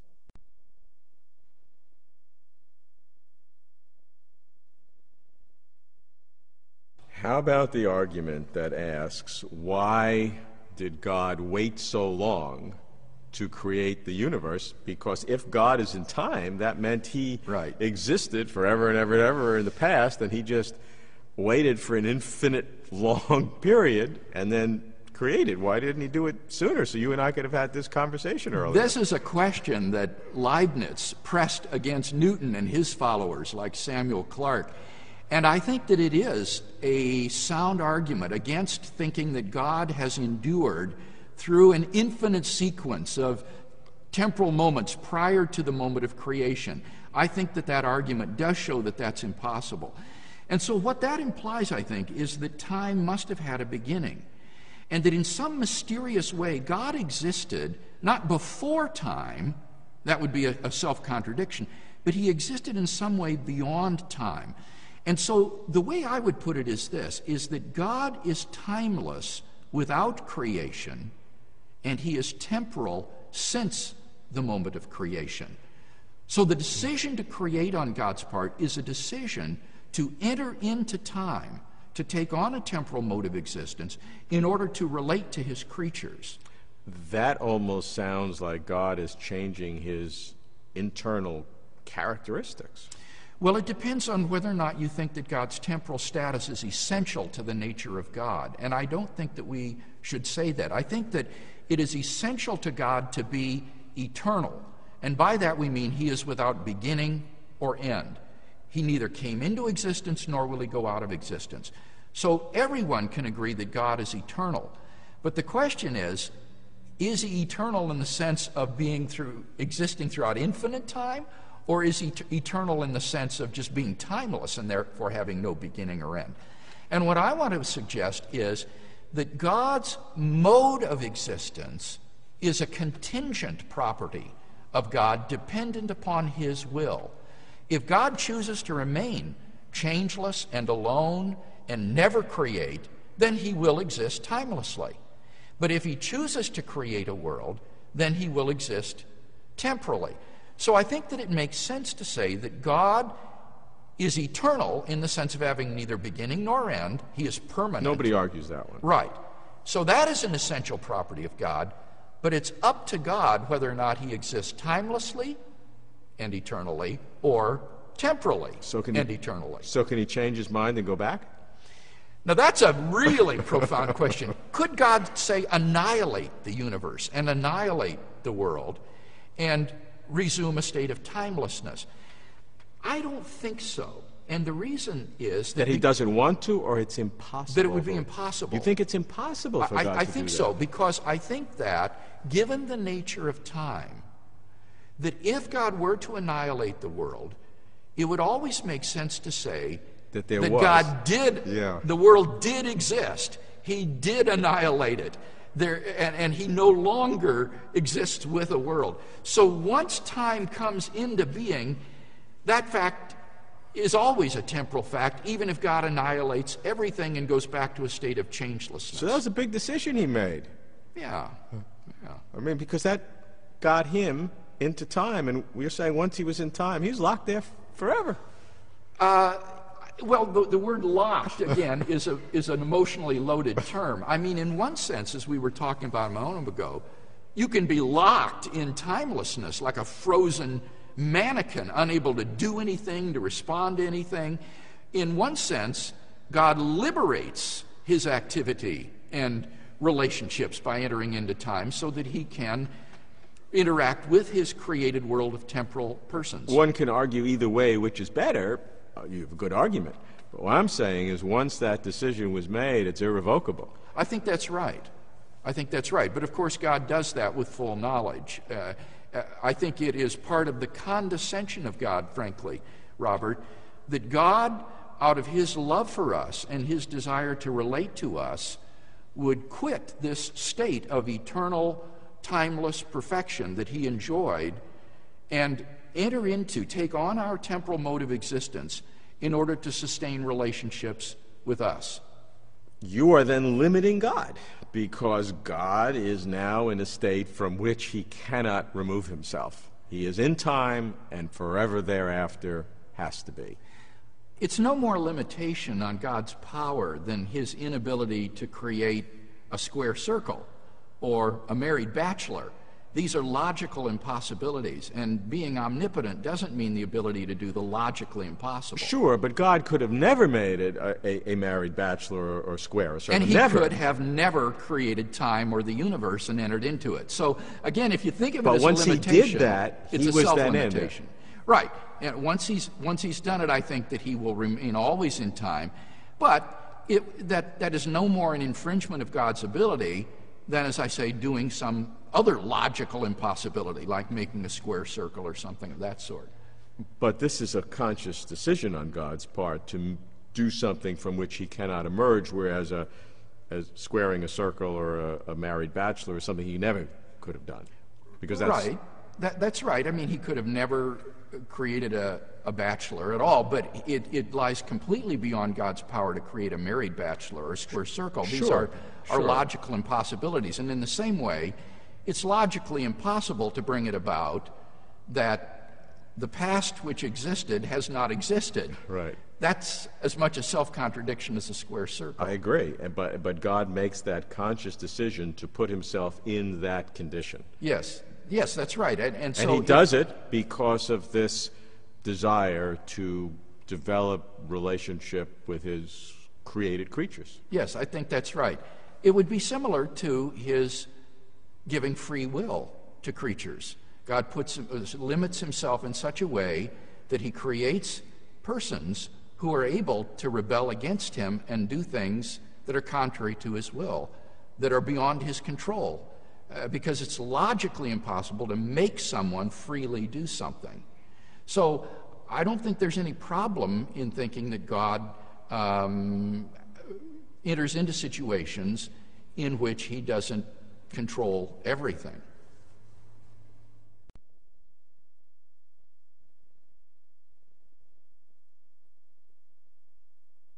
one of the characteristics of the traditional Judeo-Christian God is that he knows the future.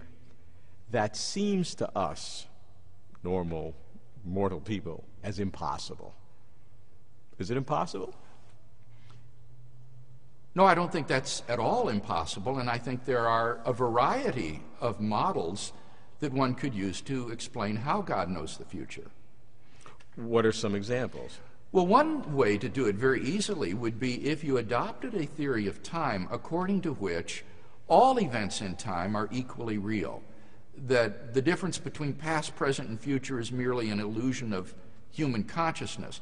On this sort of view of reality, the future is as real as the past, and they all exist equally robustly and are therefore available for God to know. So if God simply exists outside this space-time manifold, he can see, in a metaphorical way, everything that transpires in the manifold. So if you adopt this view of reality as a four-dimensional space-time block, foreknowledge is very, very easy to explain. Suppose, though, God is not outside of time, but exists in time with us.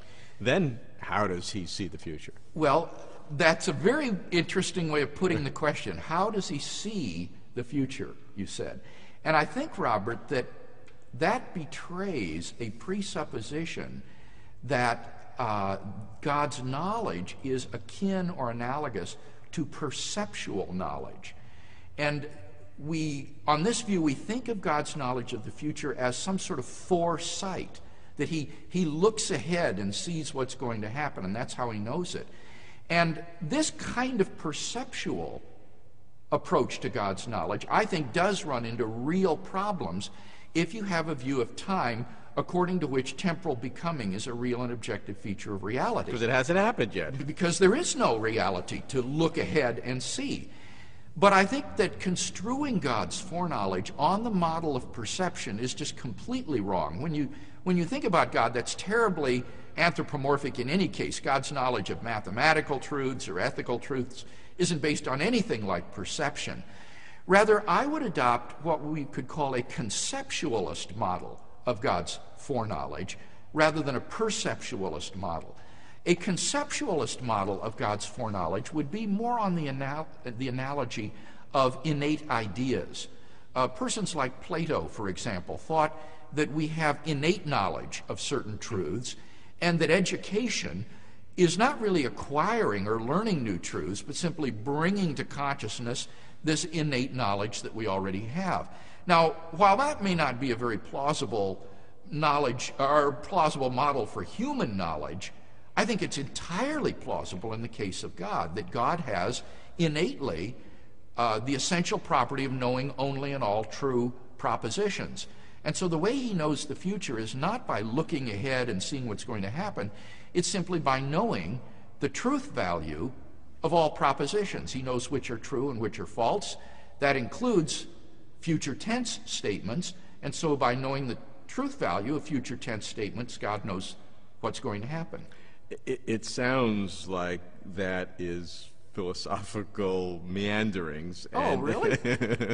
And rather than, but are those events real? They're not real. No, they're not. But the idea that they have to be real in order to be known is based upon this assumption of a perceptualist model of divine cognition.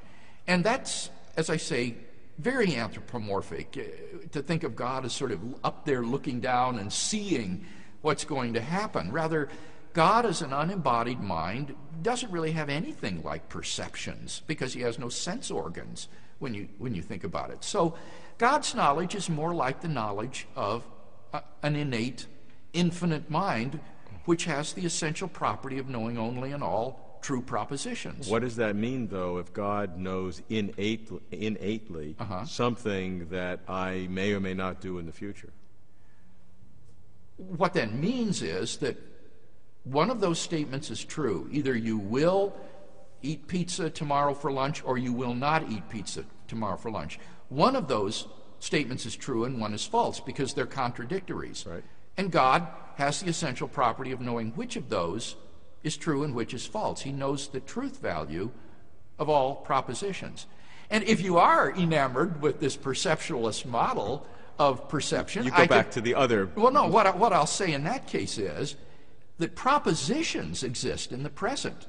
And so God can just look at the proposition and see what its truth value is.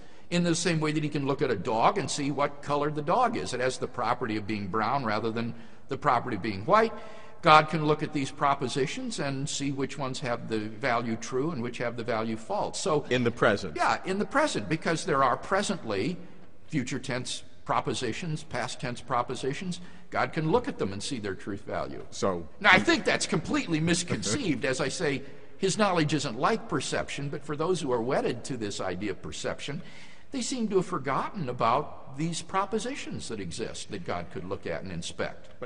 Does that mean that in the theory of time that past, present, and future are all real, God could perceive everything, but in the theory that time is a becoming and the past is over and the future has not yet come, that God then has to know the future through some innate mechanism? I think that the analogy of perception works on the tenseless view of time, where everything is equally real. But that analogy of perception is flawed when it comes to the view of time as dynamic.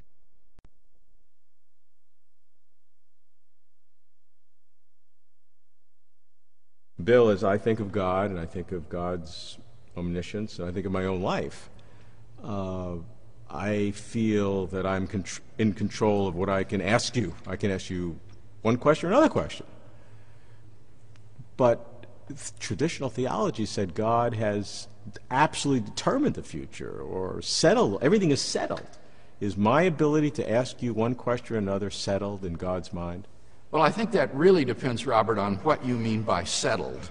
And different theologians have different views of exactly what that means. For example, there are those who would follow John Calvin and Augustine in thinking that God's foreknowledge is based on his foreordination, that because God has decreed that everything that happens will come to pass, therefore he foreknows it, so that his foreknowledge is based upon his predestination of everything that happens. And that would remove, I think, significant human freedom. So God knows that I'm going to do something basically because he made it such that I would. That's correct. He's determined it. Okay, that's one possibility. That's one possibility.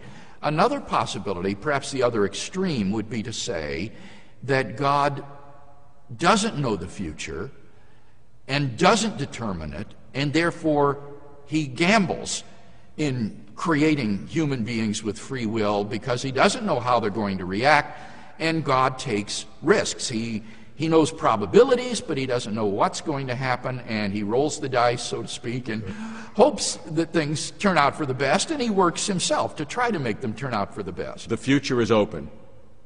Yes, not only is the future open on this view, but there aren't even any truths about the future that can be known by God, and God doesn't in any way abridge human freedom or control human beings. And as I say, he just doesn't have any knowledge of what's going to happen apart from what he could infer from present causes that exist, in the same way that you and I have a degree of foreknowledge of what's going to happen in the immediate future from present causes. But the farther you get into the future, the less you know. And similarly with God, he really doesn't know how it's going to turn out on this open view. So that would be the far extreme from the other end. That sounds more exciting to me, not knowing what's going to happen. Well, remember that in the quest for truth, we have to be very careful that we don't pick what appeals to us as what we think to be true. And I do think this is a real problem in this area. People want to create a God who is appealing to them, and therefore they tailor image their God to fit what they find exciting. All right, so we've defined two boundary conditions. Yes. We've defined the preordination, where God knows the future because he's preordained it. Basically, he's making it happen. Right. The other boundary condition is that God, the future is open, God really does not know Right. in detail or anything what's going to happen. He has some probabilities. And notice that these are actually rather close to each other. It's not like they're two different ends of a line. They're more like a circle that come back around because they're actually very close to each other. Both of these views agree that the only way God could know the future is if he determines it. Right. And so there's actually a rather common assumption behind both of these views. And that's a free will kind of question. So in both cases, they both recognize the fact that if God predetermines something, basically that's the way he knows it. Yes, that's correct. And so when those who hold to this openness view are confronted with examples of God's foreknowledge of the future, you find they collapse back into the foreordination view. They say, well, not everything is free. Some things are predetermined by God. Well, any biblical Christian then is left with the view that Peter was determined by God to deny Christ, that poor Judas was determined by God to betray Jesus, which certainly ought to leave one feeling very uncomfortable, but that these people were determined by God to do sinful acts. It makes God the author of evil. Not only them, but everybody who's sinned. Well, not everybody, because remember, some views on the openness view, God doesn't know a lot of this. Sure, on the but predetermined with respect to the Judas and the Peter example, you see in Scripture, Jesus predicts that these events are going to happen. He knows they're going to happen. And so the openness people, because they say the only way you can know the future is if it's determined, have to say God determined that Judas would betray Jesus and Peter betray Christ. So they're really bedfellows with these determinists because they both agree the only way God can foreknow the future is by determining it himself. All right, now what's in the middle? What's in the middle are a couple of different views. One would be the simple foreknowledge view, which would say that God doesn't determine the future. There is genuine free will of human beings, but that God knows what will happen in advance. So that God's knowledge, though chronologically prior to the event, is logically posterior to the event. God's knowledge doesn't determine the event. It's the event that determines what God foreknows. So on this model, God's knowledge of the future is rather like an infallible barometer of the weather. The barometer will always be right because it's infallible, but the barometer doesn't determine the weather. Whichever way the weather would be is what the barometer would indicate. It sounds like reverse causation, or causation in a backward direction. Now, that's a very perceptive remark because I think it does have the same sort of effects or implications as backward causation. And it's very interesting that in scientific literature, quite apart from these debates in theology, there are debates about backward causation, time travel, relativity theory, and so forth, that arrive at similar conclusions, that just because something is in the future doesn't mean that it is determined by what happens in the present. Rather, the way the present is could be because these things will go differently in the future. Now, in the case of foreknowledge, I don't think it's a causal relationship. It's not like our choices cause God to believe something, but it is rather that our choices determine how certain propositions are true or false, and God, being omniscient, knows only in all true propositions, and so, in that sense, his knowledge is logically posterior to our actions. The difference between the simple foreknowledge and the preordained foreknowledge is that in the preordained case, God is making it happen. In the simple foreknowledge case, he's just perceiving it in some way. That's correct. In the simple foreknowledge case, there's genuine human freedom, and God simply knows how agents will freely choose, and if they were to choose differently, then he would have different foreknowledge. But in both cases, it's 100% absolute, no exceptions. Right. God knows, end of story. Right. But the one is consistent with the ability to do otherwise, and the other one isn't. Yes. Okay. Anything else? Well, there's a fourth view that we haven't talked about, and that's the view called middle knowledge. And it adds a sort of extra explanatory dimension to the simple foreknowledge view by explaining how God has knowledge of the future with respect to free actions. And what it holds is that prior to God's decision to create the world, God knows how any free creature would freely choose in any circumstances God might place him in.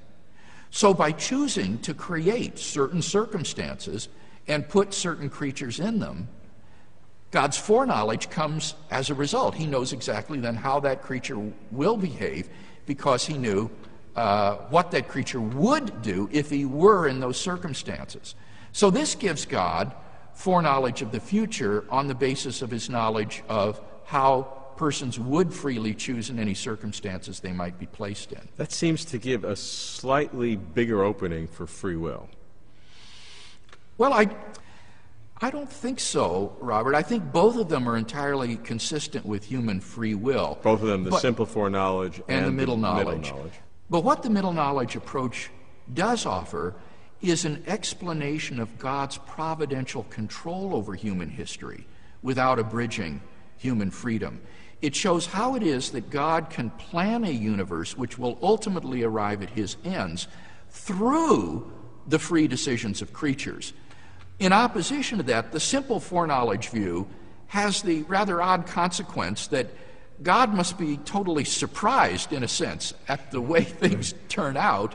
He knows the way they will turn out, but that's not a result of his planning it, because there isn't any logically prior moment at which he says, here's the way everyone would behave in all these different circumstances, so I'm going to create these circumstances, put these people in them, and that way I know what's going to happen. Instead, he just sort of wakes up, as it were, and finds himself with knowledge of the future and of the way everything will be, but there isn't any account of how he got this sort of knowledge and of his providence over human history. Now, that makes it sound like there's less free will, in a sense, in that argument. In which one? In the middle knowledge argument, because then God is choosing a world in which he knows what would happen, and so that seems to constrain human free will more than in the simple foreknowledge if he just wakes up and knows what's happening. I think that what you're discerning is that this is truly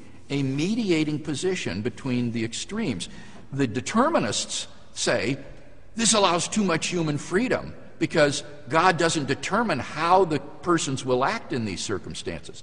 The open theists say this is too deterministic because God is the one who chooses which world it is. And I find myself comfortably in the middle between the two, saying that it affirms both divine sovereignty and human freedom. One defender of this middle knowledge point of view put it in this way, it sounds paradoxical, but I think so nicely captures it. He says, it is up to God whether we find ourselves in a world in which we are predestined. But it is up to us whether we are predestined in the world in which we find ourselves.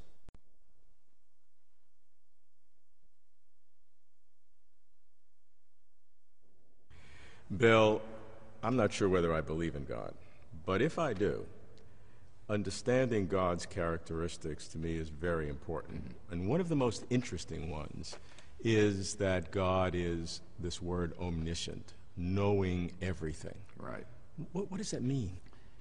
Traditionally, a person is omniscient if for any proposition, P, that person knows that P and does not believe not P. In other words, P meaning any proposition, any statement of fact. Or right, exactly. So that an omniscient person would be someone who knows only and all truths.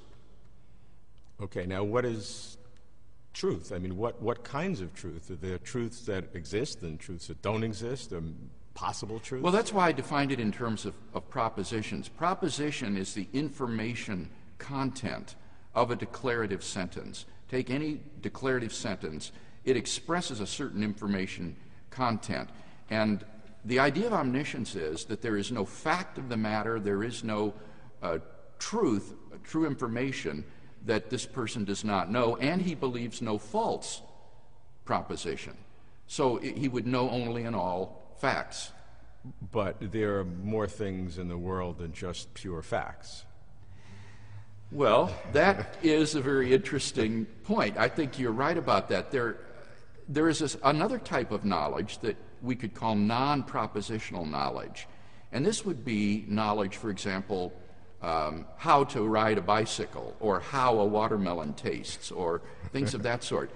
But omniscience isn't typically defined How in it terms... feels to have an interview together. That's right. Or, for example, how it feels to be a sinner. And clearly God couldn't have that kind of... You and I have never had that feeling. Well, I certainly have, but God wouldn't have that sort of feeling. And therefore, omniscience is defined in terms of propositional knowledge, of knowing only and all truths, but not necessarily having all non-propositional knowledge. In fact, when you think about it, you'd be mentally ill if you had all non-propositional knowledge, because you would believe not only, for example, in my case, that I am Bill Craig, but I would believe I am Napoleon, or I am Ronald Reagan. Now, if Ronald Reagan believes that he is Ronald Reagan, or Napoleon believes he is Napoleon, that's a cognitive perfection. He is. Yeah.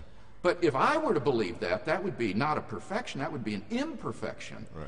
So to have all non-propositional knowledge would actually be a negative So what you're telling me is to know everything is not to know everything. Right. When we say to know everything, what we mean is knowing all truths, knowing all true propositions, and believing no false proposition. And therefore, it avoids these problems like, well, does God have to know what it's like to be Ronald Reagan? Well, no, only Ronald Reagan knows that. And if God believed he were Ronald Reagan, he would be mentally incompetent. So that's not a perfection. The idea of omniscience flows out of the perfection of God. St. Anselm defined God as the greatest conceivable being.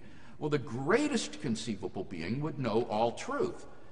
And he would have appropriate non-propositional knowledge. He would know, I am God, I am omnipotent, I am omniscient. But he wouldn't know, I am Ronald Reagan. That would be an imperfection. But he would know what Ronald Reagan felt being Ronald Reagan. Exactly, and that's a propositional truth, that Ronald Reagan knows that he is a movie star, that he is the president, that he has dealt with Gorbachev.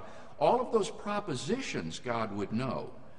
He would know, for example, that it feels lousy to be a sinner, that sinners feel guilty and condemned, things of that sort. He would know all those propositions, but he wouldn't have that non-propositional knowledge of believing that he is himself Ronald Reagan, or that he is tasting a watermelon or something of that sort. So it's a subtle idea.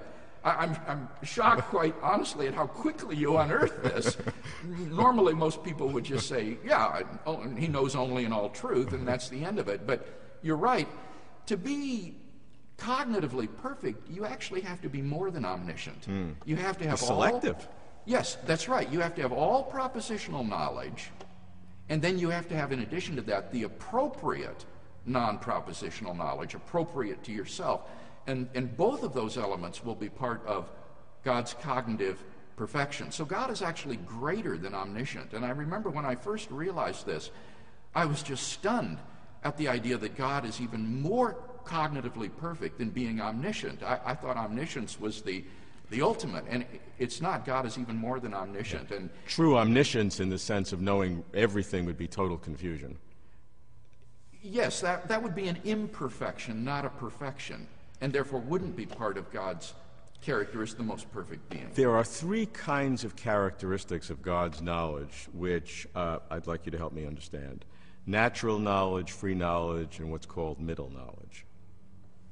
Right. This is the way in which the Catholic Jesuit theologian Luis Molina in the 16th century analyzed God's knowledge. And what Molina said is that although everything God knows, he knows it once, nevertheless there is a kind of priority in God's knowledge, a sort of logical order or an explanatory order. And he said at the most fundamental level is God's natural knowledge. And this would be God's knowledge of everything that is necessarily true. 2 + 2 = 4. If it is raining, it is raining. Everything that has a shape has a size. Any necessary truths would belong to God essentially, and he could not lack that knowledge. This knowledge is natural to God and essential to God, so Molina called it natural knowledge. And this would include God's knowledge of all possibilities, everything that could happen, every possible world. Now, the third That's logical. He couldn't square a circle or things like well, that. that would be an impossibility. Right. So that's right. Anything possible that's logically possible. Yes, that's correct. And then in the third area, or tier of his knowledge, is what Molina called free knowledge. And this would be God's knowledge of all true, contingently true propositions that are dependent upon his will. And this would include things like George Bush is the President of the United States in 2001. Now tell me why that's contingent. It's because it is not necessarily true. It's not necessarily true, and moreover, it's dependent upon God's will which world to create. The free knowledge depends upon God's decision to create one world rather than another. And had he created a different world, quite a different set of propositions would have been true. That's why they're contingent. Exactly. And so he would have had different knowledge. So the free knowledge of God is not essential to God. He could have known other propositions to be true that are in fact false had he created a different world. So that's, now we have the two boundaries. We have yes. natural knowledge, which is everything that God knows necessarily. Yes. And we have free knowledge, which are the contingent truths because God chose a certain world to actualize, to make real. That's right. That's okay. right. Okay, now we have the two boundaries. Now what's right. in the middle? Now, Molina's innovation was saying in between there is a third kind of knowledge, and for lack of a better name, he called it middle knowledge. Okay, that I can follow. It's in the middle. Yeah. And middle knowledge is God's knowledge of what every possible person that he could create would freely do in any circumstances God might place him. So God would know, for example, that if I were to create Peter in a certain set of circumstances, he would deny Christ 3 times. Now, this kind of knowledge and he would know, for example, that if I am in a situation asking you a question, I would ask you a silly question. Right, and he would know that I would give a silly answer right. If I were in that set of circumstances. Right. Now, he might not want us to embarrass ourselves on television, and therefore he would not create us in those circumstances knowing we would be more serious. But the idea of middle knowledge is that prior to his decision, explanatorily prior to his decision to create a world, he knows how any possible person he might create would freely choose in any circumstances he might place that person. Now, this knowledge is unique because it is not necessary to God that he know this. It's dependent upon how we would freely choose. And we have the ability in those circumstances to do otherwise. So this knowledge isn't essential to God in the way that his natural knowledge is. It's contingent in the way that his free knowledge is. And yet, it isn't dependent upon his decision which world to create, because it is on the basis of his middle knowledge that God will then decide which persons to create and which persons to place them in. Because explanatorily prior, he would know his middle knowledge of all the different possible worlds he could create. Yes. So he might choose a specific world to create based upon this middle knowledge, exactly, knowing the results of each world. Exactly. And so in that sense, middle knowledge is like his natural knowledge in that it's explanatorily prior to his decree to create a certain world. So in this explanatory hierarchy, you have natural knowledge, which is God's knowledge of everything that could be. Then you have his middle knowledge, which is his knowledge of everything that would be. Then you have the divine decree to create a particular world. And then posterior to that, finally, would be his free knowledge, and this is his knowledge of everything that will be. And that's Molina's theory of middle knowledge of God's omniscience. You agree with that? Yes. I think it's... When I first encountered this, I was stunned at the theological power of this idea. If you take this notion of middle knowledge and you apply it to various difficult theological conundrums, you will find it will be a key that will unlock the mystery to many of these difficult theological problems that folks have wrestled with for centuries. And I dare to say that I think this theory of middle knowledge is the most powerful theological concept that I've ever encountered in my life.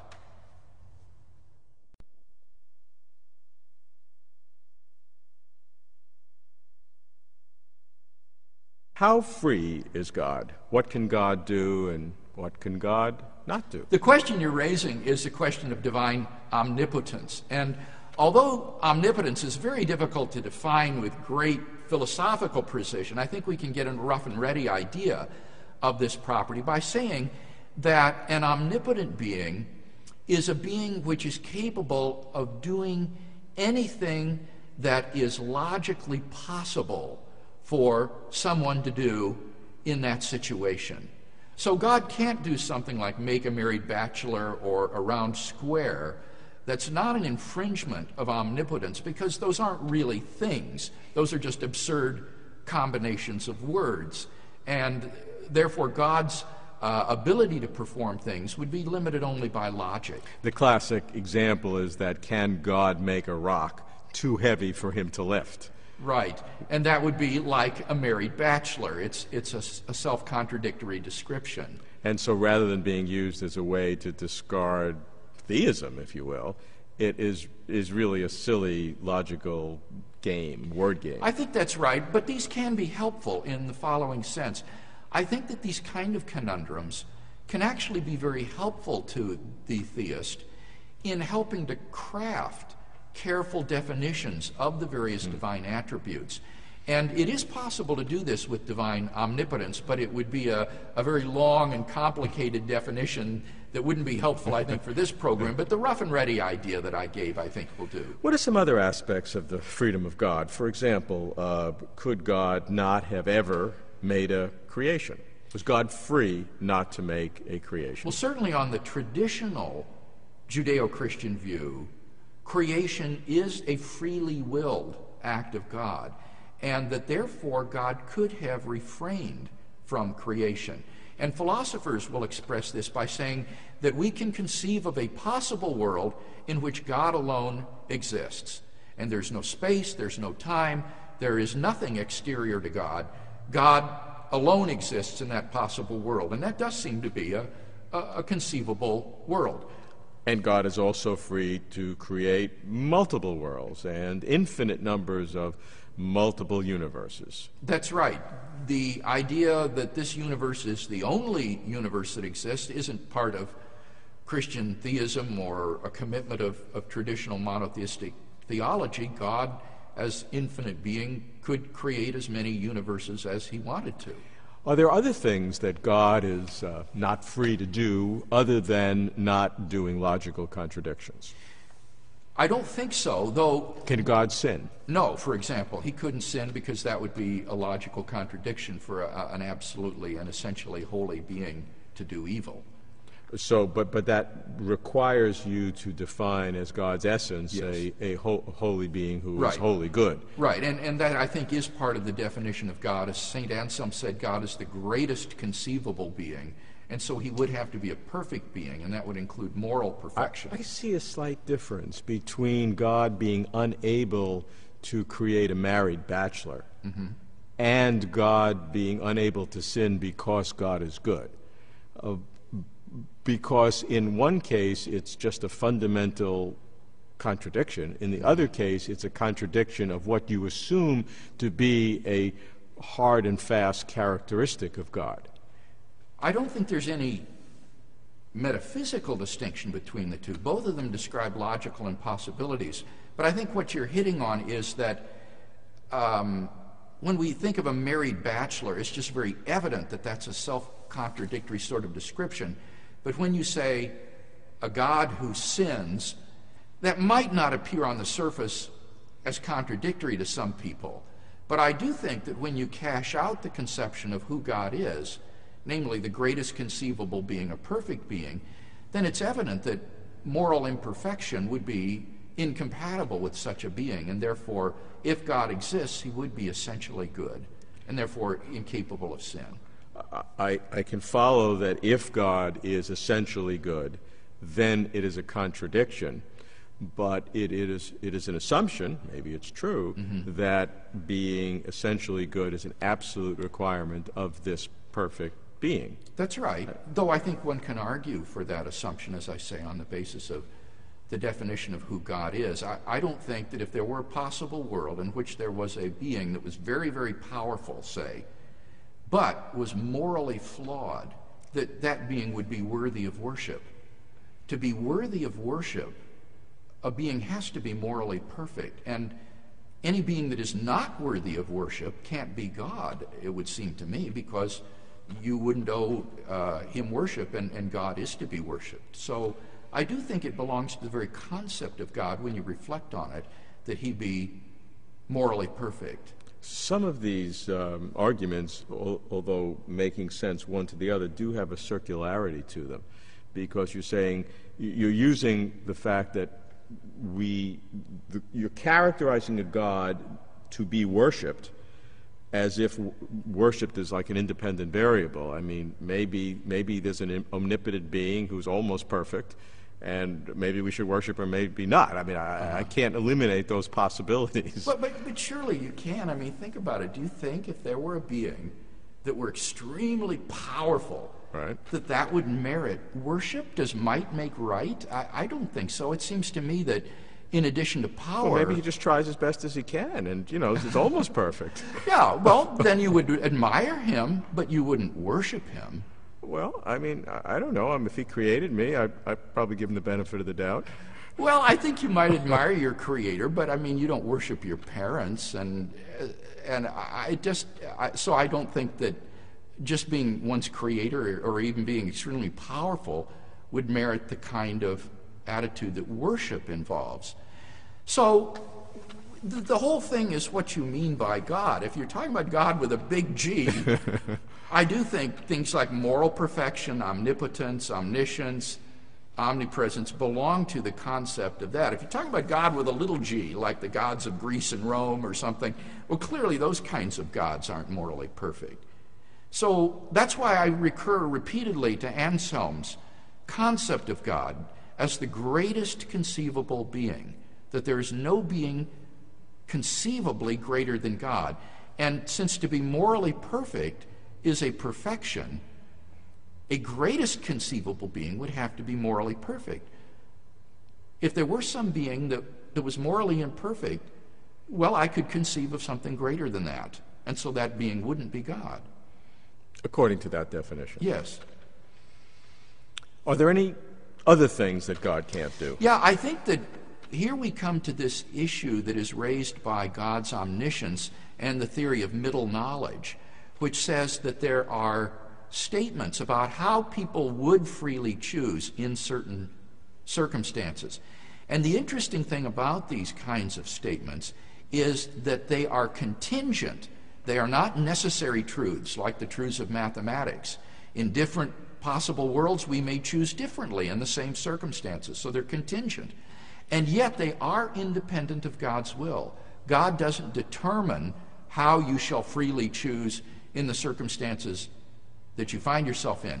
And what that means is... So God is not then free to determine those acts. That's right. So that's a limitation on God's own freedom.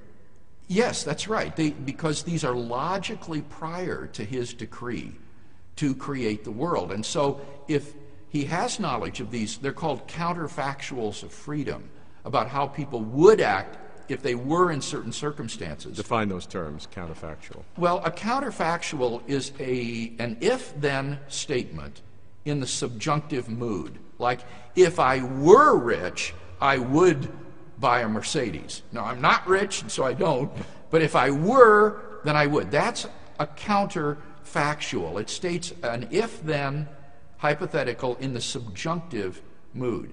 And the idea here is that God knows the truth value of all these counterfactuals about how creatures would freely choose in any circumstances they might be placed in. And if he does know these prior to his divine decree, then he doesn't determine those. He doesn't determine how you would act freely in any circumstances you might be in. And therefore, these lie, in that sense, outside his ability or power to determine.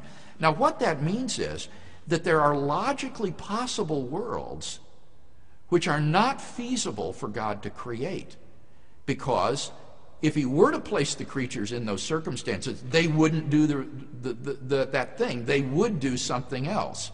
So the theory of middle knowledge says that are all of these possible worlds that God knows that are possibilities.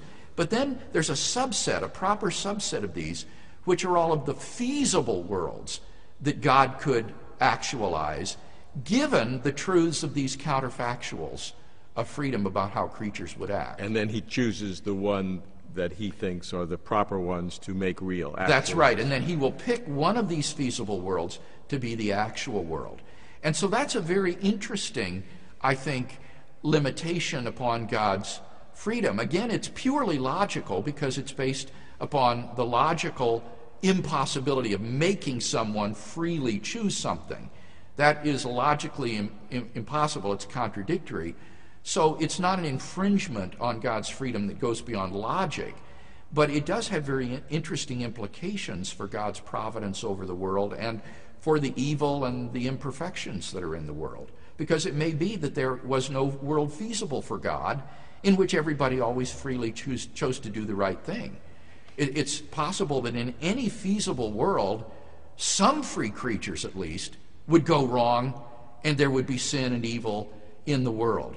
So this has very interesting repercussions for questions about the evil in the world and the other imperfections and limitations in the world.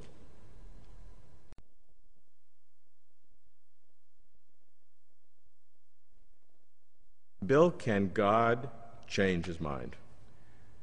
I don't think that God can change his mind because as an omniscient being, he knows everything that will happen, including his own decisions. God has foreknowledge not only of everything that creatures will do, but also knowledge of his own acts. That's not circular reasoning? No, not at all. If God knows the truth value of all true future tense propositions, including his own, then he will know the truth value of propositions about his own actions, like God will part the Red Sea. He knows that. So God would have knowledge of everything in the future, and therefore there could be no basis for changing his mind. An omniscient being cannot change his mind. It would only be an ignorant being, a being that is ignorant, that could acquire some new reason for doing something that would cause him to change his mind. You know, classically, I assume changing your mind would be considered an imperfection, something less than a perfect being, the greatest possible being. It's not clear to me that that would be the case, because a greater perfection to me might be an improvement, progress, making progress rather than eternally static. Well, I think that might be the case for finite creatures. But if changing one's mind is, as I think, rooted in ignorance, then if ignorance is an imperfection, then a perfect being cannot change his mind. And it does seem to me that changing one's mind is rooted in ignorance. It is only someone who is ignorant and who can acquire a new reason for doing something that can say, aha, now I see it correctly, and I'm going to change my mind, and now I will improve. I will bring my thinking into accord with the way things really are, and that is an improvement.